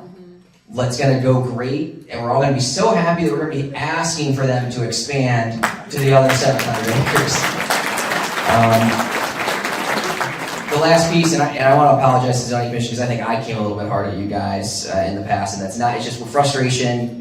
We know that you guys are residents doing your job, but please remember the motto, zone for your protection. And if I was on the zoning commission, I would actually, because I read the land use plan and I read the zoning, I would rezone the parcels east of Oberlin Road because it is very clear in the land use plan that that is the area designated for industrial development. Thank you. We all have hopes and dreams. And for me, my wife, my daughter, my profession as a pharmacist were dreams. The fourth dream was a house in the country. 25 years ago, we built our dream home in the middle of a farm field. And I can't tell you what it's like to watch the crops grow, the deer play, the birds fly, on and on it goes. I was a pharmacist for 42 years. I've seen enough misery and loss to last several lifetimes. I like my peace and quiet. I like my solitude. I came here because I didn't want that to be taken away from me. That's exactly what's going to happen. Progress is progress, and it tends to roll right over everybody. Aaron talked about farm field. God help me, I've lived in Lorain County for almost 70 years now. I watched Lorain implode. I watched Elyria implode. Sheffield Lake, Avon Lake, Westlake were all farm field when I was a kid. That's all gone now. And sometimes we have to draw a line and say enough is enough. I'm all for progress. My daughter was a graduate from Oberlin College in 2020. She ain't living in this state because she has tech credentials, and Ohio doesn't support tech as well. What we need to look at is what we have and what we're giving up. And if it weren't for other areas like Elyria and Lorain that have all kinds of holes that could be filled in, I would say maybe consider it here. There's plenty of room elsewhere that needs to be developed. It doesn't need to be here. We need to be clear about that. There was a document written many years ago, started out with "We the People." We the people don't want this. We want our way of life. My maternal grandfather was a farmer in a little town called West Alexandria. My grandparents farmed 200 acres in the 40s, 50s, and 60s. And he lost his hand in a farm accident, had a claw, and would carry a tin cup around. And I remember sitting in the fields, wheat fields with him one time, cup with some wheat seed in it, handful of dirt. Dirt, seed. God does the miracle. He gives us this. Amen. Don't take that away, because that's what's going to happen. If we're not careful, we keep on losing the farm field, and once it's gone, it's gone. And like I said, growing up in Elyria, I heard all the empty promises about we're going to do this, Midway Mall. My dad worked at Midway Mall for 42 years. Look at it now. We don't want that here. Plenty of other areas in this county that can be developed. Just doesn't need to be here. Thank you. Mr. Siley, here we are again. Deja vu, my friend. We put a slide up. You misrepresented our map, our land use plan, again. I don't know if Sheriff Hall's still in the building here. Do we call the zoning police or what? You raised your hand just like I did. I gave you a pass maybe the first time. This is the second time. Second time you did that. We have the legend. We have it. Diane Jackson has it. We can show you what the legend says if you please put your slide back up there when we're all done. I'm here tonight on behalf of my fellow farmers and local agricultural community. I'm also here to advocate for the next generation of farmers that do not have a voice yet. New Russia Township has become the first line of defense against an organized systemic attack on Lorain County's farmland, an attack on livelihood of families that have worked and cared for their land for multiple generations. This attack will also impact the agricultural jobs and local multi-generation family-owned agribusinesses that support the farmers in our community with equipment, supplies, and services. Your vote tonight will establish a clear direction on the future path of agriculture in Lorain County. Will you vote to preserve the livelihood of your constituents, friends, and neighbors, or will you vote for the destruction of thousands of acres of farmland in our greater community? Despite what the developers and county commissioners would have the public to believe, this venture clearly goes against the vision for the community outlined in the 2013 New Russia Township Land Use Plan. The plan prioritizes the preservation of farmland, not the development of it. The land use plan clearly identifies an agricultural preservation area on the land west of Overland Road across from the airport. If anyone publicly states anything contrary to this fact, you're one of two things. You're either very ignorant to the 2013 land use plan, or you are a liar, or you can't read the map. The enterprise zone is constantly referenced by the supporters of this change as an economic development tool. It is not a term that defines or has any impact on zoning regulations. I ask that the zoning board members remember the quote displayed on your sign, zone for your protection. I'm asking zoning board members to look around at the people gathered in this room. They're relying on you to do the right thing. These people rely on you for the protection that was promised. Thank you. The vocabulary I heard was generational impact. Almost 40 years ago, I married my husband and moved out on Butternut Ridge. On his family's farm, it is him, it was his dad's, it was his grandfather's. And as of November, it is now my son's also, because he's taken on his grandpa's property. And since I've been living there for 40 years, there has been a huge impact. You know, off to the right of my, the west side, we have this park that they built. I walk there all the time, and it's beautiful. I enjoy it. Unfortunately, to the front of my property, we have that tall flame of toxic noise and waste that's blowing up in front and disturbing the neighbors. And to the east is the dump. We've all mentioned what a horrible smell and scene that is. And now the generational impact of what's going to happen behind our property. Generations, mine, my sons, my grandsons, or granddaughters, and so on. There's just been such an impact in the 40 years I've been here at this part of New Russia Township.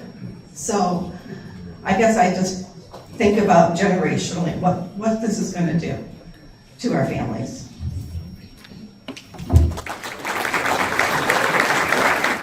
I'm imagining everybody naked because this is very nerve-wracking.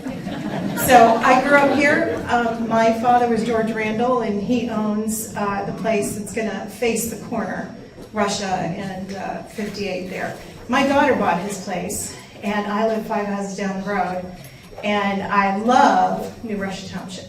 And many years ago, we had a situation where the township trustees wanted a zoning regulation book, a new one to come in, and they paid a lot of money for it. And when residents found out, we ended up going door to door, getting a petition to put it on the ballot, and it was voted down very easily. And what I loved was seeing Old Man Burr, as we referred to him, come up to that podium, and he was wearing his polka-dotted farmer hat, his acid bleach stained overalls, and he leaned on that thing. He was so tall, and he said, "Do I look like I care what you think?" He said he had fought his entire life practically to keep that township, county airport from expanding. And he would just be heartbroken, you know. I mean, I can't even imagine, as was my dad, to hear that certain things might happen. And my dad passed away a couple years ago. So now my daughter is afraid. She's a young person. She and her boyfriend are getting married in a couple of months, and they would like to know that their value on their property is not dropping by a third or more. It's going to face whatever monstrosity gets built there, even if it's a parking lot. I was going down the turnpike the other day, and you see these LED giant lights, you know, and there's no advantage to this at all. We've established that. But here's my questions. I keep hearing reference to thousands of jobs. I think we know that that is not the truth. Okay, we want actual numbers. That's talking about maybe construction, and then they're going to go away, even if it is a few years to get it built. But also, I want to know that for you guys, I'm sure what's in your mind too is if you say no to this and pass it on to the trustees, if the trustees say no, what is it about annexation? Keep hearing this, and from what I understand, Elyria does not border us, so they can't do that. But I called the state and I said, is there any application to do this? Because this started 5 years ago or so, when the commissioner went to a meeting and heard that Brook Lakefront might close, and he's like, we'll take it. We can expand that airport. This was all planned from that moment. So I just want to say to everyone here, but also you guys and everybody, even those who don't live here, you're here for a business. This shakes the earth I stand on, because I didn't think this could happen in our country. That every resident doesn't want something to happen in a country setting, that they're going to take, they want to take 2,000. They want to change our lives and reduce the value of our property, and they're going to achieve it. It's kind of shocking to me, but thank you. We bought the property out here 10 years ago this Saturday. Happy Valentine's Day, right? In part, we bought because we saw the signs, zone for your protection. Talked to a bunch of neighbors, a bunch of people. They loved it. Okay? I've loved it. I put my heart and soul into it. I don't know very many people here, other than Kim, but I would wager they feel the same.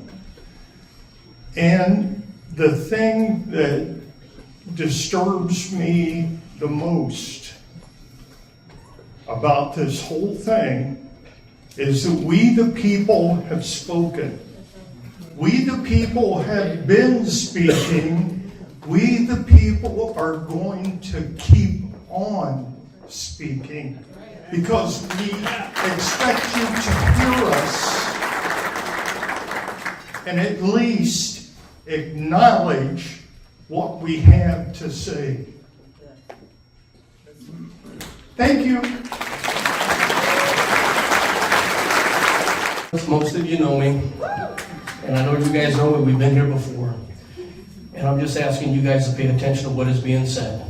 They are saying no. That no means no. Nobody wants this. Not one person in here wants it. And the few that you called their names tonight that weren't here, I wonder if they even got a letter to show up tonight. Because a couple of times when that was the last time, they never got any information. I didn't know we were supposed to be there. So I'm kind of confused on that myself. But the other factor is, I want you to look around, and I hope you guys will admire the sheriff's department that's over here, because they're here tonight, and we need to take and congratulate them for the safety that they've been giving us in Lorain County. And we need to support them because they're kind of understaffed. But on the flip side of this preservation, and I'm not going to look over here because I'm tired of listening to contractors and builders. I work with them. My business goes in a lot of different directions. A lot of it is in you. I own a tire shop. I'm in New Russia Township. My mom lives on Oberlin Road. We have the farm there. I live on Hollier Road. So I got 3 areas here.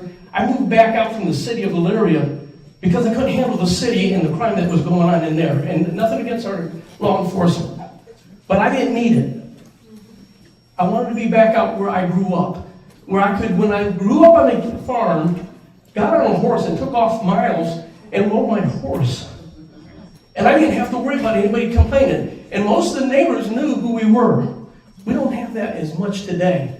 But we should. If you look around, look at who your neighbor is right now. Get to know them. Guys, I'm asking you guys to pay attention to what is being done. Because the stuff that has come down the pike here with the commissioners and everything else that's been loaned to us and the money that's been blown, I want to see that money given back and put somewhere to good use. And take the property that is bad that we've had the shipyards, the steel mills, we have the mall, we have other areas that can be developed and redeveloped. Take that money and tell the governor to do something with that. And that's all I got to say. But support your people that you're listening to here. Because you're in the same boat we are. You're residents of this county, and this community, and this township. Pay attention.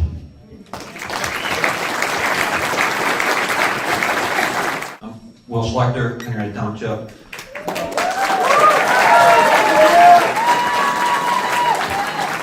This is a lot bigger than just the mega site, what you guys are looking at. The commissioner's been working on this for the last 3 or 4 years. They've got property in Henrietta Township, Brown Elm Township, all along the corridor where this sewer is going to go. And you guys are going to set the precedent of this. And if you approve it, they're going to go ahead with this sewer. And what's it going to do with the rest of Western Lorain County? We're going to have these meetings every other day probably in Henrietta Township, Brown Elm Township. It's not going to stop. This is the time to stop it right now. Right?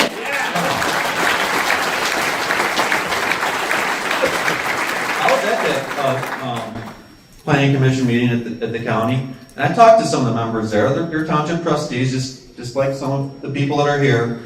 And it's not really approval. Let's get that straight. It's not really approval. It's a checking of the box. They check the box. Yes. Okay. It's contingent. They check the box. There's no spot zoning, except thankfully Kim found that there was some spot zoning. So they just checked the boxes there. They're not approving it. They say that the ball court is in New Russia Township's hands. It's in your hands. Please listen to everyone here and everyone in the county. When I first got involved with this, I called every freaking township trustee from here down to Huntington. There was not one township trustee I talked to that had want anything to do with this. I've yet to talk to anyone that lives in Lorain County that wants this, that speaks for the people. And please listen. Thank you. Steve talked about neighbors. I am a neighbor. I'm all your neighbors. All of you. And all my Carlisle Township neighbors are willing to stick with you guys. We will stand behind you. The one thing this man was correct about was this land is special. It's special farm ground. It's developed already. It's developed farm ground. Families run it, want to keep on running it. It's not an easy thing. Breaking into the farming world today is difficult. And we've got generational impacts that will continue to matter. If this goes in, a lot of this is going to go bye-bye. Because you know it doesn't stop here. It'll just keep going. So even if they decide they want to sue because you guys say no, let them. We're right here with you. None of us will back down. None of us. Please remember. Thank you. I'm 15 years old and I'm a resident of Oberlin. This has already been made clear, but farmland is much more irreplaceable than industrial plants or megasites, which can be remade on abandoned, like, industrial, like, Midway Mall. I forgot the name of it, sorry. Anyways,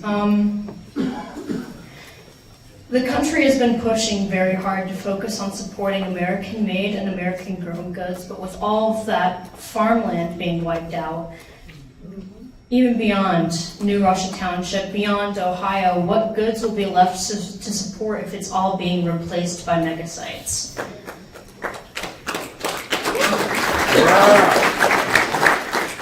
Additionally, interfering with this farmland will be interfering with the same hunting grounds as the Lorain County bald eagles, which were mentioned earlier in the meeting.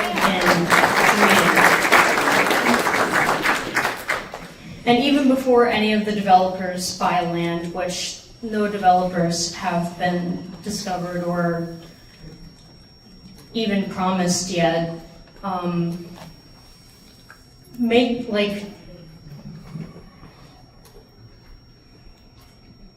constructing the actual megasite will already pollute the land, so it's going to destroy the farmland whether or not there's going to eventually be something there.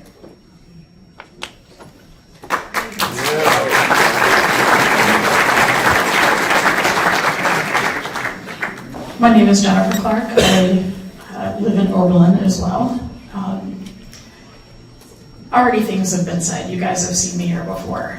But what I wanted to bring up is that there have been a lot of things said that have been disingenuous, from the applicants to the commissioners. We've had multiple meetings that we've gone to where we catch commissioners in lies and then they don't want to correct themselves or answer the questions that we give them. We have the previous presentation from 2 months ago that talked about how this land was special because it was one large continuous piece of land and we needed it for one, large development. But then they said in the same presentation about how it was going to be several businesses that were all developed in this area and split by Oberlin Road, which then negates their need for this large megasite and then proves the point that they could actually develop on other land. But it is special land. It's special land because it's developed farmland, and it's very important developed farmland. It's going to increase property values. It's going to increase our bills. It's going to increase pollution and traffic and all the things that we've already talked about, okay? But what I'm concerned about as a citizen is that we've had so many things about this entire process that has been shady. It has been very shady. From Moore's admissions at South Amherst Fire Department during that meeting, to all the things that have been said in the commissioners' meetings, to the presentations. And if we can't even get the accurate information out so that residents can make legitimate decisions, then the process should just stop. Furthermore, we have this sewer that's going in, and they're talking about $67 million, and yet we can't even pay our sheriffs, and we have vehicles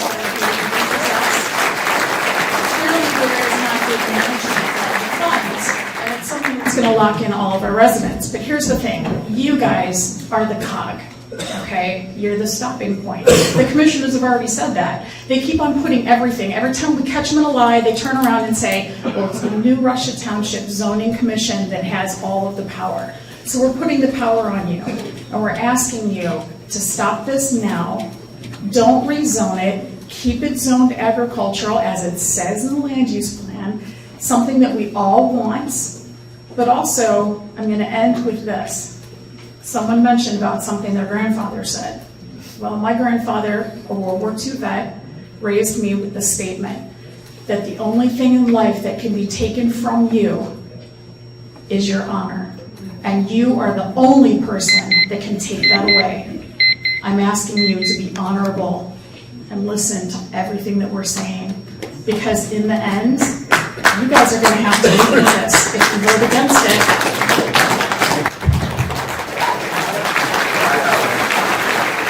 All you guys are my neighbors, and I love all of you. Thanks for being here.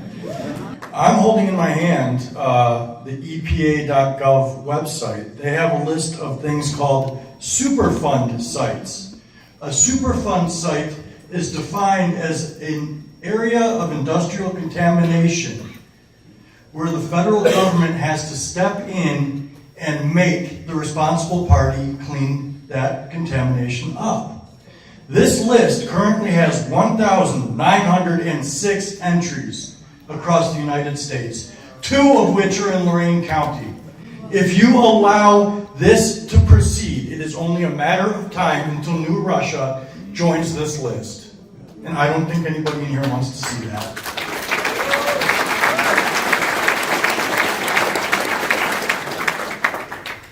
One last thing before I pass the microphone. I noticed that when that developer was up here giving his speech, I kept hearing that this area isn't intended for a data center. I didn't hear that it wasn't going to be a data center. Anybody with 2 brain cells to rub together knows how this plays out, more often than not. 2 years from now, we're back here. We've invested the money. We can't find somebody that needs 1,000 acres. Let's build a data center. I worked in a data center in Massachusetts for 6 months. That data center had a power substation. It had one entrance off the main road in and out because those places are full of security. And it had the ability to pump in and out a lot of water, which is the infrastructure that we are building here if we allow this to continue. Do not think that we are stupid. Thank you. And I just want to add to what my son just said. There's those 2 sites that he's talking about, Lorain County. I don't know, the Ford plant. 1950s, there was 2 beautiful farms. Anybody drive by it lately? You take a look at it? Doesn't look so good now. Also, in the 1890s, in Lorain, there was 4 or 5, I can't know the exact numbers, square miles that a developer from Cleveland bought to build a steel plant. It was all old growth timber. It's gone. You have a brownfield there now. The meeting that was a month ago, there was a lady that got up and spoke as part of the team proposing this, and she said they tried to buy some of that land, 400 acres from the steel plant, and it wasn't for sale. But the steel plant takes up about 1,300 acres. Where's those other 900 acres? Why don't they go there? They got the river, they got the railroad, they can take 611 and go get on 90, go over there. And now, like I said, I mentioned, that was a beautiful old growth forest. I remember it well. But anyway, I'm not that old. But now it's a brownfield. So if you want to see what this is going to look like in 100 years, 50 years, 70 years, go look at the Ford plant.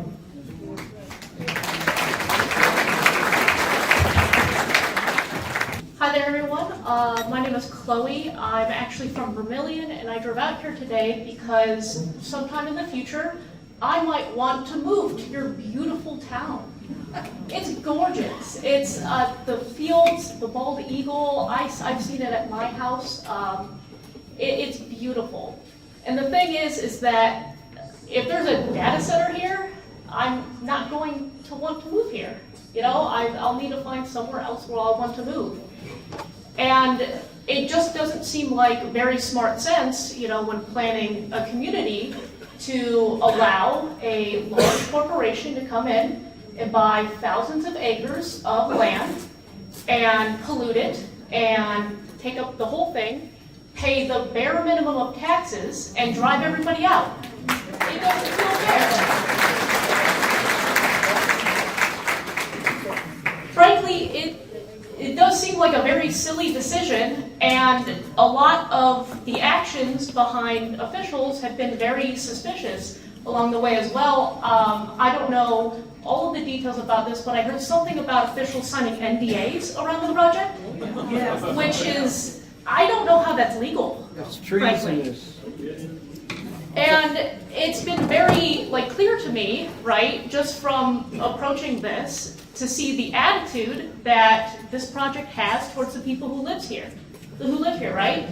So essentially, this guy got an hour on his own to waffle about how he thinks really, really hard about farmland restoration, but we only get an hour between, what, there's 200 of us? More? I just don't see how, it shows your guys' priorities. And it's frankly very disappointing. I live in Lorain County, and I think this is a great county, and I want us to remain that way. With my final time, I want to ask you a question directly. Can you please rule out whether or not this site will ever be a data center? I want a yes or no. They won't answer. They won't answer. Won't answer? Are you completed? I'm completing, but what's your answer? There's no promises. There's no promises. Exactly. They won't answer. And they won't promise. If it's anywhere in Lorain County, it's treason. It's a harm on the people. Yep. Listen.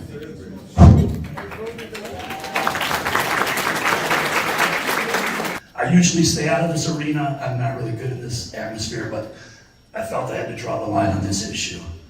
I was run out of Cuyahoga County, born and raised there 25 years ago because of high taxes and broken promises from people like these guys that said they're going to bring jobs and bring all these great things that never panned out.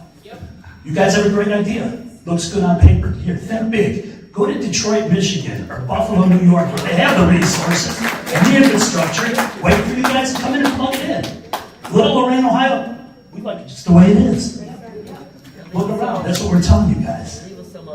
Just let us live our lives the way we want. And one more thing is, I lost my train of thought. Well, I'm sorry, I lost my train. That's all I want to say. Just all the people here have a voice. Remember that. These 7 people, don't let them decide our future. We're going to tell them what our future is going to be. And if they don't want to listen, we can get 7 more that will listen. Remember that. Power of the people. I object to the rezoning of parcels west of Oberlin Road to an industrial park district. The controlling law is ORC 519.02, and it authorizes township zoning only when it's in accordance with an adopted comprehensive land use plan. Your 2013 land use plan clearly designates the land west of Oberlin Road as farmland preservation.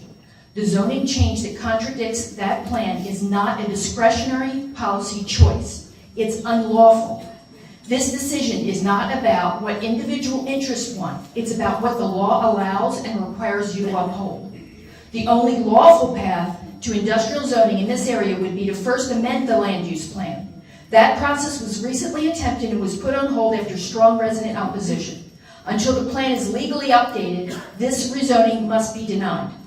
I also confirmed with the Ohio Department of Development that zoning is a police power, while an enterprise zone is merely an economic development tool. An enterprise zone does not authorize or imply industrial zoning and has no role in a zoning commission's recommendation.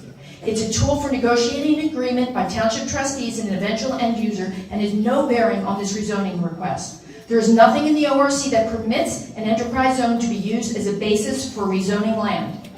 The property owners acquired the land knowing it was zoned agricultural, residential, or general business and designated for farmland preservation. No rezoning was promised and that risk was knowingly assumed. It's also concerning that the county commissioners and county development are marketing this land as industrial when the township's land use plan doesn't support it. County entities don't have zoning authority in New Russia Township, and efforts to influence township zoning or land use planning raise serious legal concerns. That's actually considered statutory overreach. Finally, suggestions that denial of this rezoning could lead to annexation are legally incorrect and appear coercive. Annexation cannot be used to evade township zoning law. For these reasons, I urge the Commission to reject this rezoning of land to the west of Oberlin Road and require strict compliance with ORC 519.02 and your land use plan, which reflects the residents' intent that this land remain farmland. Zoning decisions must stand on their own under the law, and this proposed rezoning does not legally justify the change being requested. Thank you.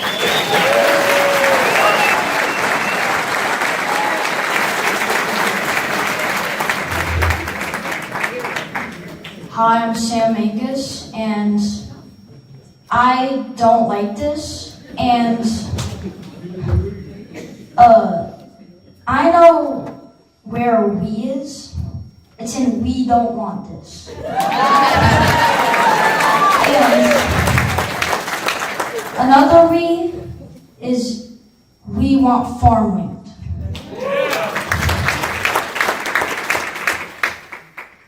We don't like that you came up with this in the first place.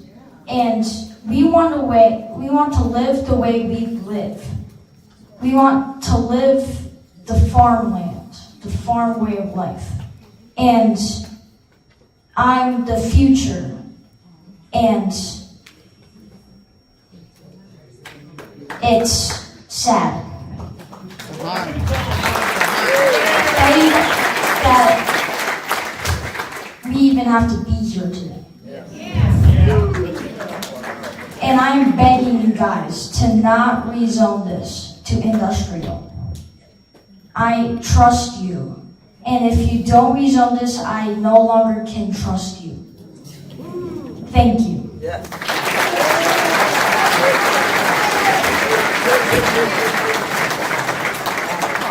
We live in 2 different residences on Russia Road, literally within a stone's throw right now. The S-curves in the airport, and they do not advocate for this either, and neither do I. You know, the word disappointed keeps coming up, and I think that's a very great way to explain is disappointment. Obviously, you all hear from everybody here. You hear the same things over and over again, and maybe I'm going to touch on a different way of it. I don't know. Born and raised here, I grew up around farm fields, farmers. Nothing better than driving down a country road with your window down, smelling the alfalfa and the timothy that's just been freshly cut in the field. There's nothing like it. That's the life that we choose to have out here. That's the life that we want out here. And every acre that you take away of farmland takes that away from families, generations of farmers and kids who want to grow up doing this. We have enough issues with technology and it being outsourced or coming into communities, and you're not regenerating and you're not keeping the skills and the things that actually keep a community a community. You need farmlands, you need farmers. We have a lot of equine facilities that are located within our county as well as adjacent counties, large equine facilities. They require hay, timothy, alfalfa, straw. A lot of these fields, that's what they provide. And these farmers sell to local people. They support each other in this community. And that's what I love about this community. That's what makes me come back here after moving out of state. And I've come back home because I plan on someday having my own farm or a hobby farm or a horse farm. When I can afford it, but God knows with the way that the society's going and cost of increase of things are happening, I don't know that I'm ever going to be able to do that. Regardless, nobody wants this. You're encroaching, by agreeing to this, you're encroaching on the way of life that us as community members here who've lived here, raised here. I grew up in 4-H, FFA. 4-H is barely even around anymore. FFA, I think it still exists, but probably not like it was back in my day. But those skills that you learn were transferred to everything that I do and have done in my life and in my career. And those are things that need to be provided to our next generation. I implore you, I beg you, please, don't do this. Don't do this rezoning. Keep it agricultural. Allow my nieces and nephews to grow up the same way that I got to, enjoying the smell of the alfalfa fields and the timothy fields, driving down, watching that wheat just sway in the beautiful wind, because it's a beautiful sight. And I also have concerns for our wildlife in the area as well. Thank you.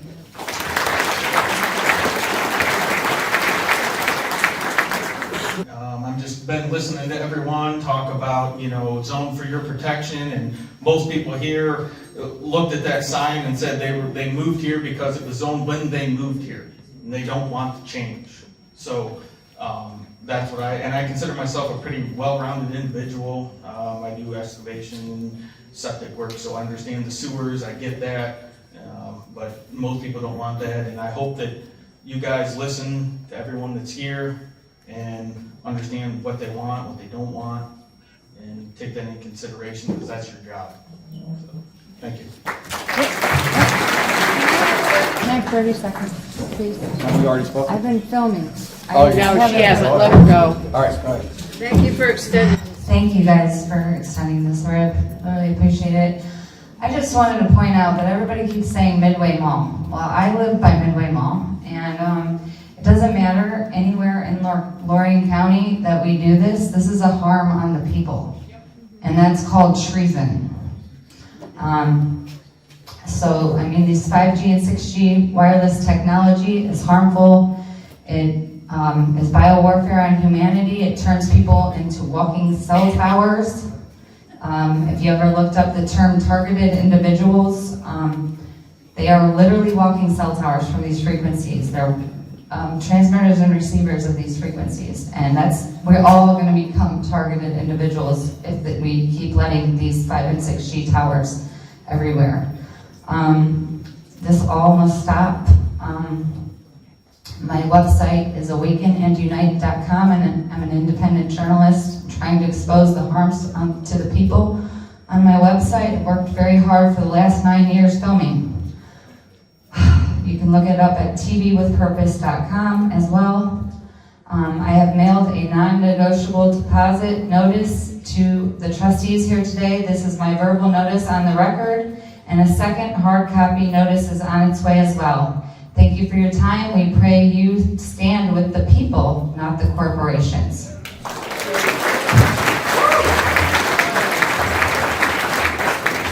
All right. Next is the applicant's response. You want to link anything? I'm Kevin Butler. I'm with a law firm downtown in Cleveland called McDonald Hopkins. And in that firm, I represent a lot of public entities. I'm part of the Ohio Township Association, for example, and represent townships around the state as well. Thank you. I want you to know how appreciative we are of your unpaid volunteer service to this township. You are not elected, you're appointed to this role, and as a representative of tonight's applicant, I can speak for them and tell you that we appreciate that you have to sit here and listen to all these comments. They are earnest comments, and I want to be very clear about that. It would be a mistake for us to try to ask you to ignore the comments of the community. They're earnest, they're heartfelt, they're meaningful, and you should give them meaning, just as we do. But it would also be a mistake, in our view, to ignore the suggestions that have been made by Mr. Siley tonight. We think he's done a really admirable job of trying to demonstrate that this developer is trying to create a collaborative environment.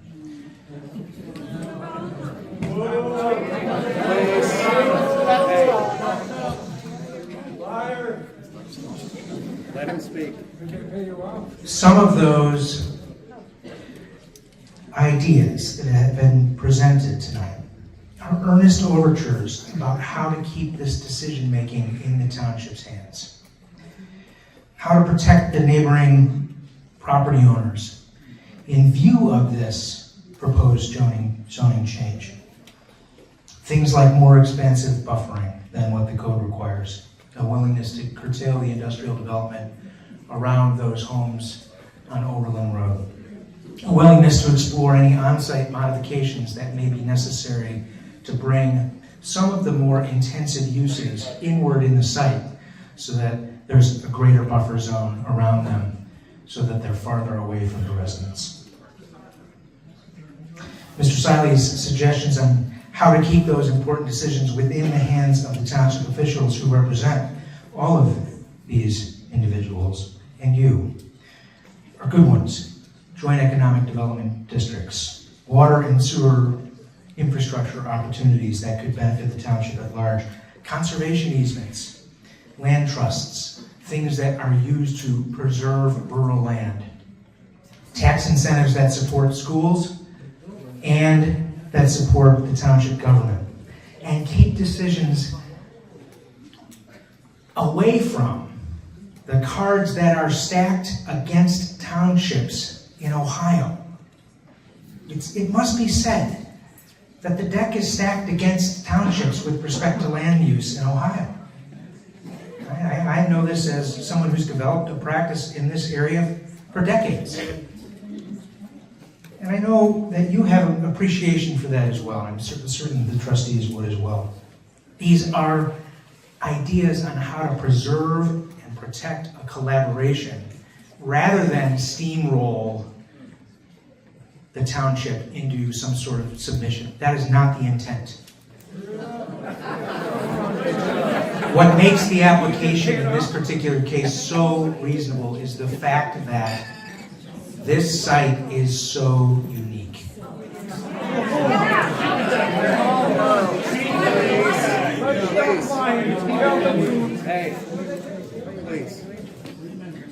It's unique from a development perspective. I understand it's unique in the hearts and in the minds of the residents. I understand that. I believe that. But it's also unique from a development perspective. And the wing of the Ohio Department of Development has identified this as a singular site for this kind of expansive, advanced manufacturing facility. It's a singular site in northern Ohio. And frankly, we think it's a singular site around the state. For the same reason it's attractive to the development arm of the state of Ohio, it's attractive to developers like my client. And it will remain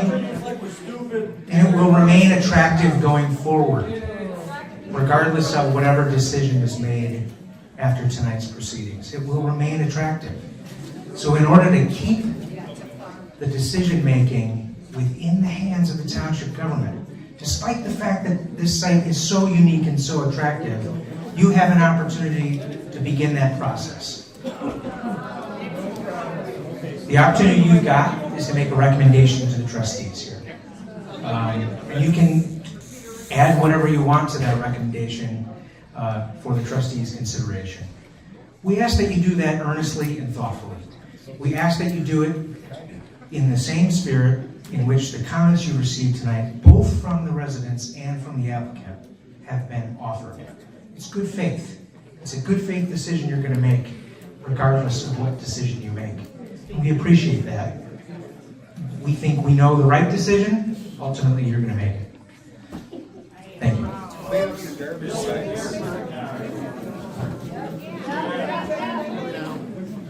Could I have 1 minute? Just 1 minute. All right. Could I get 1 minute? No, the applicant, that was, sorry.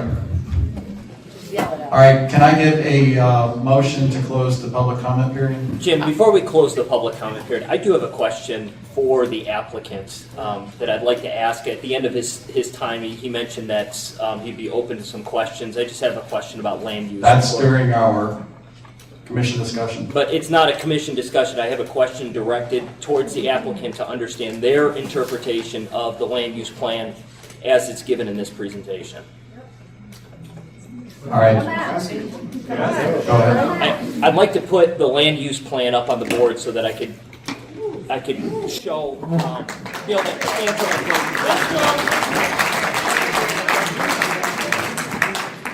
question. Good evening. So this is brief. I just had a question on this presentation that you guys gave here tonight that talked about farmland preservation, and in it you mentioned that this land is outside of the farmland preservation area, and you quoted this point here that says most of the land from the western township line to the eastern township line between Russia Road on the north and Garfield and Butternut Ridge Roads on the south, which is what's included in the land use plan that's up on the board here. And I just wanted to ask Mr. Siley or his council just a little bit of your position on this, because it seems like there's a little bit of a matter of maybe interpretive intent that's going to be necessary here.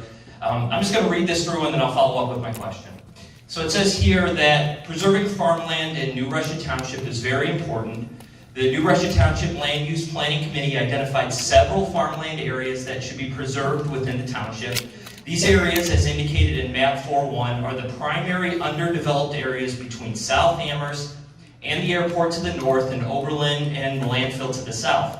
Unfortunately, housing and some small businesses has developed along the township county and state roads in these areas. More specifically, these areas are, and it gives 2 bullet points, and those 2 bullet points cover the majority of New Russia Township, but do not cover the area of the application in question. Now, what I'd like to point to, and forgive me for the long question here, but in this preamble here, it says that the preserving farmland area is primarily undeveloped area between South Amherst and the airport to the north. And if I go to the map, which is I think 2 pages later here. Show map 4-1. This is the map that is in your presentation here, and unfortunately it's not showing up very well on the screen, but the area of South Amherst is in the top left, and the area of the airport is in the top right, and the area of your application is in that range between the two. And unfortunately it doesn't show very well here, but there is a crosshatch. There's a crosshatch in that area. And the legend on the bottom here indicates that a hatch in a 45-degree angle is enterprise zone, and a hatch in a minus 45-degree angle is farmland preservation area. And so someone can read a map. there seems to be some level of inconsistency between the language in those bullet points and the language in the preamble and what's on this map right here. And a little bit.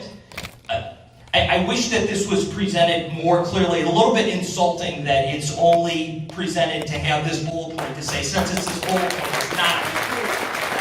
Because I think there's an aspect of intent here where there's some confusion here in the document, no doubt, and I would hope that you come up and maybe speak to that a little bit and explain why it is the position of the applicant that this is outside of farmland preservation area, because on the face of the map, to me, it seems to indicate a crosshatch that it is.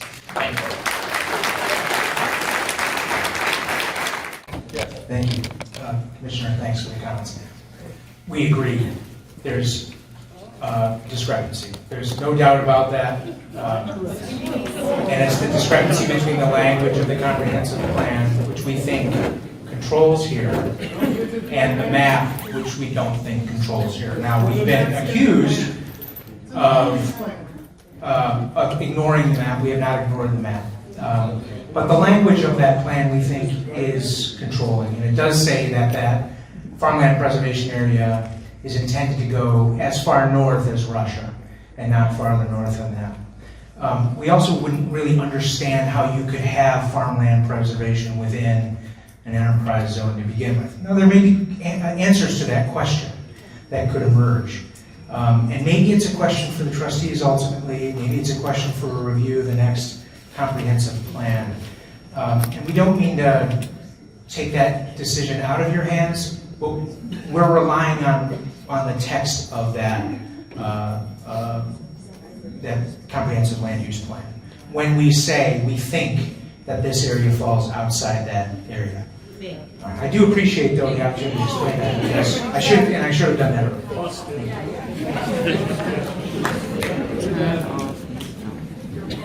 All right, motion to close the public comment period. All right, that was Gina. I'll second. And Dawn seconded. Votes, Gina? Yes. Dawn? Yes. Kimberly? Yes. Jeff? Yes. Jim, yes. Public comment period is closed. All right, next is the commission discussion. The parcels that are in question are within the enterprise zone 210C established in 1994. Per the trustee resolution for establishing the enterprise zone, the board finds the determines that designation of this zone will promote the economic welfare of the residents of the township by creating new jobs and retaining and preserving current jobs and employment opportunities within such areas, and is in the best interest of said township. In the 2013 comprehensive plan, indicated land around the airport should be designated as light industrial or industrial park. It went on to say, should be adequate to meet the needs of the township for the duration of the planning period. Along with the enterprise zone and the foreign trade zone designations, Lorain County Regional Airport will be a tremendous position to attract first-class industries to the area. New Russia Township needs to be prepared to assist in that effort as it provide the significant increase to the township and school district tax bases, while at the same time protecting its interest. As far as infrastructure is concerned, the county received funding for supporting sewer expansion in this area. The county is expanding water supply to this area. Roads on the south and the east side of parcels are county roads. Roads on the west side of the parcel is a state route. These parcels mainly border industrial park on the east and general business on the west, while bordering agricultural residential on the north and south. Our current zoning resolution requires a minimum of 100 acres for an industrial park and a request of 622.8 acres is more than meets the minimum requirement. Rezoning to industrial park does not prohibit the land from being used as agriculture. The airport area was rezoned and is still being used for agriculture. Zoning is in place to require large buffers between industrial and residential uses. Most of the questions being asked are relevant to the potential next steps, such as site plan reviews, architectural reviews, zoning permits, conditional use permits, and commercial building permits. In those steps, we would deal with particular business when it is proposed, and requirements associated with proximity to adjacent properties, traffic, adequacy of adjacent roadways, lighting, stormwater, sewers, water, landscaping, parking, etc. However, this is not part of the criteria for rezoning, and nothing can be built without meeting those previously mentioned requirements. Keeping the current zoning does not necessarily mean that the land will continue to be farmed. The current zoning allows for one house per 2 acres, so potentially up to almost 300 homes could be built on these parcels under the current zone. Other discussion points? I'll hand the microphone down. So I have a discussion point on the spot zoning topic that was raised. Can we pull the map up, the proposed map with the parcel numbers? Okay, so my question specifically for the commission members relates to the spot zoning topic that was raised by the Lorain County Planning Commission. So they met on this and had over a 2-hour meeting and discussed spot zoning in great detail. And ultimately their recommendation that they provided to us was to approve the land or approve the application except for the parcel that ends in 0018, which is the largest parcel on the west side of Overland Road. That parcel represents 164 acres. Their logic behind this was that approval of that parcel to IP1 would result in reverse spot zoning for the houses that reside on the west side of Overland Road, which I find very reasonable logic. Also, I think it's consistent with what Ohio law indicates on zoning and spot zoning. But my question to the commission is, the other 2 properties that are to the south of it, the property ending in 007 at the intersection of Russia Road and Overland Road, and the property ending in 002 just to the west of it, the more recently added property to the latest application. Have the commission members considered whether this also creates a reverse spot zoning scenario for the property that sits further south on Overland Road? As you can see, that property would have IP entirely encompassing it in every direction. And having listened to the Lorain County Planning Commission, I just don't think that they even got to the point where they pulled the map out and considered it, to be honest. I think they just said that they don't want to cause any reverse spot zoning. And looking on the map, it seems to indicate that these other 2 parcels would do the same for the parcel zoned R11.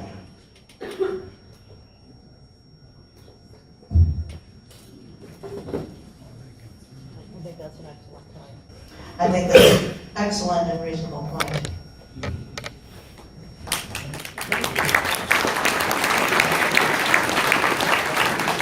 Sorry, I don't believe that has a house on it. Does it? That's Mark's house. You got 4. Oh, north of 07? Between 7 and 18, correct. There's a house. There is a house there? Okay, sorry. In a garage. So I will say that spot zoning is a misnomer. It is something that comes up a lot. I mean, but legally, I mean, we usually zone in large blocks in order to not piecemeal a bunch of stuff all over the place. We also usually do not try to rezone commercial or industrial underneath residential parcels that people aren't requesting those being rezoned. And so, I mean, normally you would probably want to rezone that whole area, even underneath those houses, to an industrial park in order to do good zoning practices. But that causes huge issues with those particular homeowners if they want to continue to reside there and not sell that land. And so, even though it does create an island, I mean, that is not something that legally we have to prevent. And so, lawfully, either we rezone underneath them or we rezone around them. The people who own the land, as represented by Liberty, I mean, has the right to ask for that rezoning just like anybody else would. And so we just have to be careful about that. Can I respond to that? The commission didn't say, commission said you're not allowed to trap a resident in the. Chairman, respectfully, spot zoning is not a legal misnomer. So,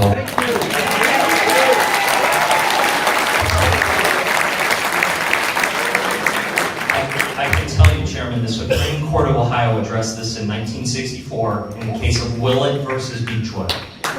And here's what the Supreme Court of Ohio said.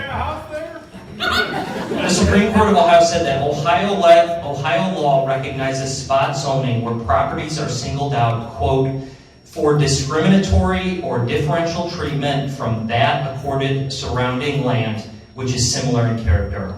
And when you look at this map here, those residences are basically, essentially, by virtue of rezoning all of the land around them to IP1, treating them in a discriminatory manner. So in my opinion, all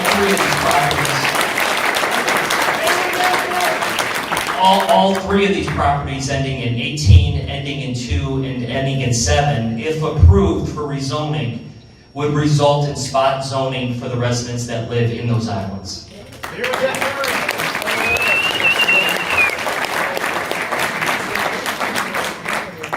So, as the applicant has presented, there was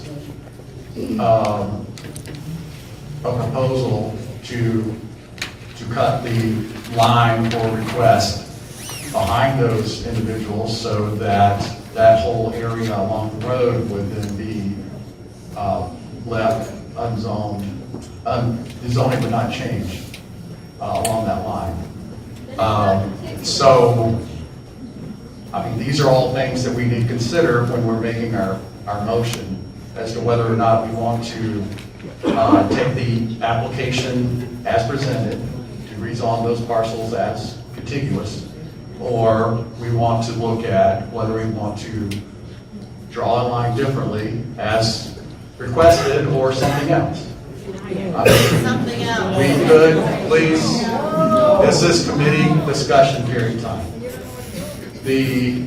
So these are things we need to discuss and talk about before we craft a motion to move forward with this.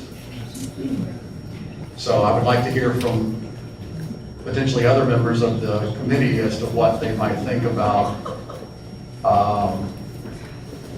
leaving as is, moving the line behind those, or even potentially rezoning those as industrial park to keep contiguous zoning.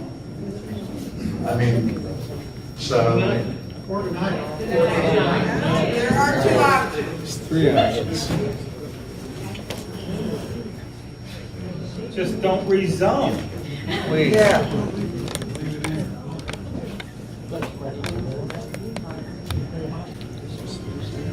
It looks like they're ready. Mr. Chair, can we address the spot zoning question?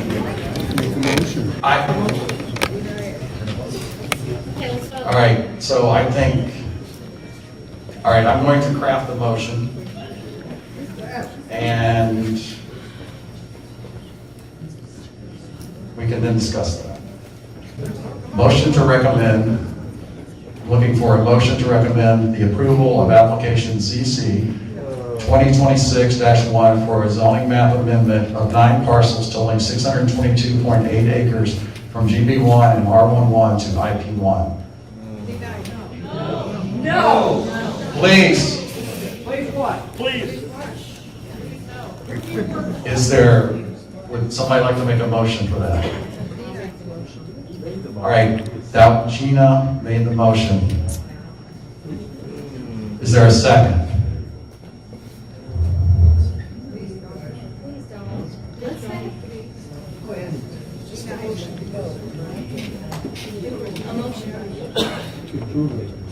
Is there a second for that?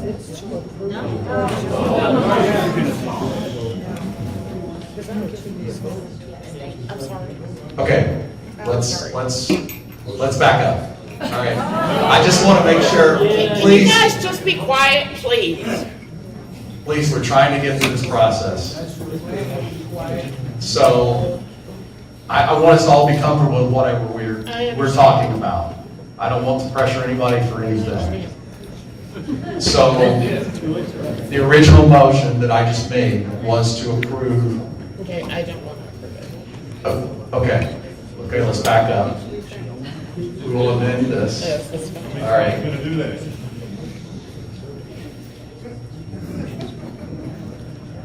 All right. What other discussion do people want to have before we craft a motion? All I want to do so that we can do the motion and vote. That's what I thought I was making a motion Okay. for, was to vote. Okay, so the motion that I read was to approve Okay. the application as it was presented to us. As it was presented, no modifications. I don't want to make that motion. Okay, you don't want to make that motion? Jim, I would make a motion to deny the application.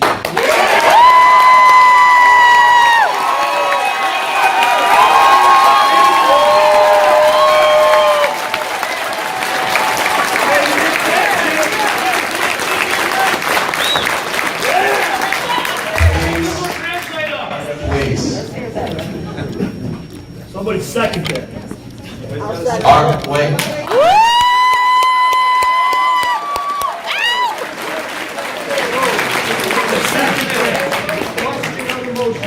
We need to craft the motion correctly. You already So did. that we do what we need to be doing legally here. Legally, you're out of order. The motion has been called. Let's amend the motion in order to have, sir, I am calling for an amendment of the motion in order to get the legal motion language correct. Too late. Can you wait for Please. time to fix something, please? We know what we're doing here. I am, No.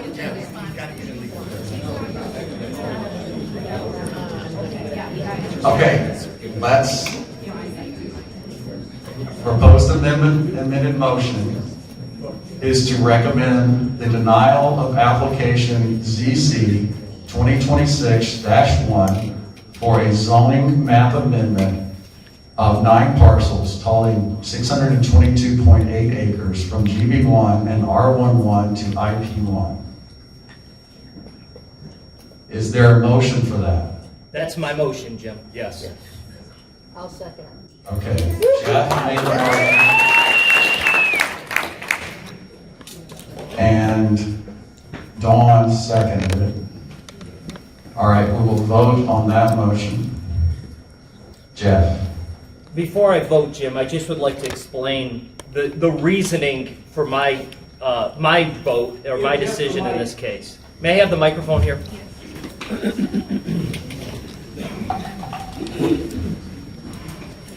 So the rules of procedure that we're directed to consider are the zoning resolution section 2105, and it gives us 5 things as a zoning commission that we are to consider. One's public necessity, one's public safety, one's general welfare, one is good zoning practice, and the fifth, there's 4, and the fourth and final one is the township's adopted master plan. As it relates to public necessity and public safety, I have not heard any testimony this morning that this is in the benefit of the public necessity and public safety of New Russia Township. There's been lots of testimony this morning that would be a public burden, that it would oppose public safety, but not that it would be in favor of those things. Secondly, general welfare. It's 9:13 at night. We've been here for 2 hours listening to one person after another testify that this is not in the general welfare of New Russia Township for reasons like economic reasons, land use reasons, environmental reasons, pollution reasons, resource consumption, and infrastructure. Additionally, I brought up the topic of good zoning practice. I think the application as submitted includes with it 3 instances of spot zoning, which I've raised and identified what those properties are. Finally, the township's adopted master plan, which includes the land use plan, which I questioned the applicant on tonight. I think the applicant's position is that being that there's a bullet point missing, including the land that the applicant's parcels reside on, that they would have you believe that the map and the plain language of the preamble before it that identifies the land between South Amherst and the airport as inclusive in the farmland preservation area is unpersuasive. For this reason, my recommendation is against the application.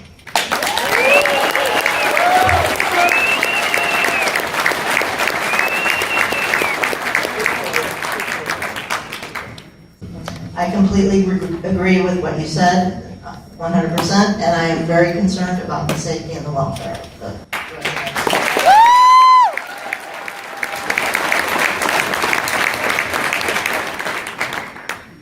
The comprehensive plan has inconsistencies in several different areas. This is one of them. The text written is clear as to what they have designated as farmland preservation. The map is in disagreement with that. So therefore, what is controlling? I don't know. But the map is clearly trying to show 2 different things in the same area. The comprehensive plan is a guidance document. It is not law. It is not something we have to comply with. It is a guidance document. And so, but it is not necessarily controlling to us for this, especially with inconsistencies within this area. So I was just trying to clear that particular area up. Are there any other discussions before we continue to vote on this motion as presented? Are you good, John?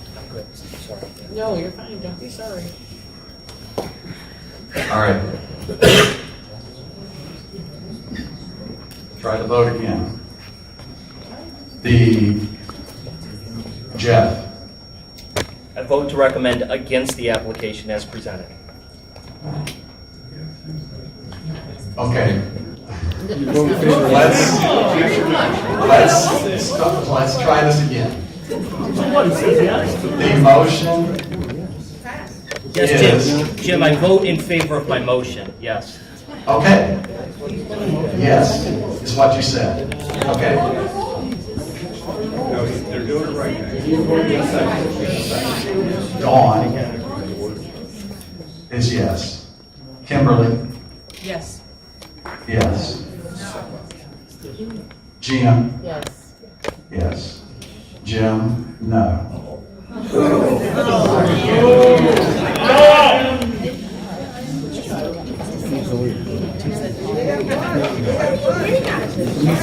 All right. Is there anything else?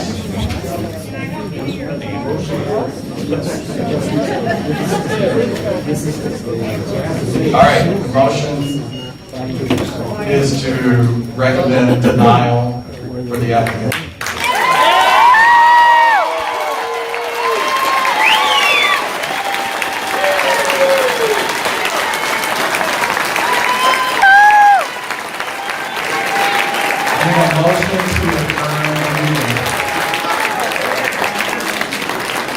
Second.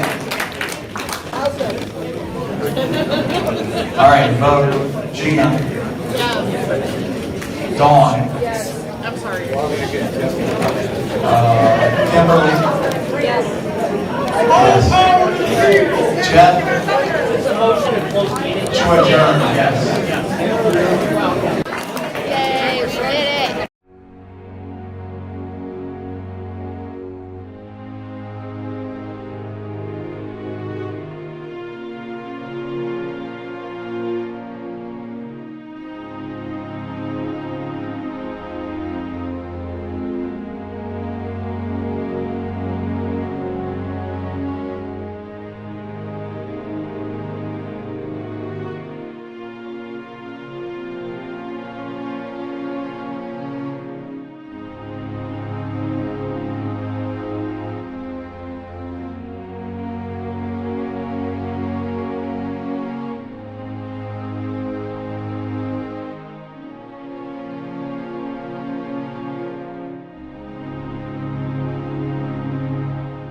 He has sounded forth the trumpet that shall never call retreat. He is sifting out the hearts of men before his judgment seat. Oh, be swift, my soul, to answer him. Be jubilant, my feet. Our God is marching on.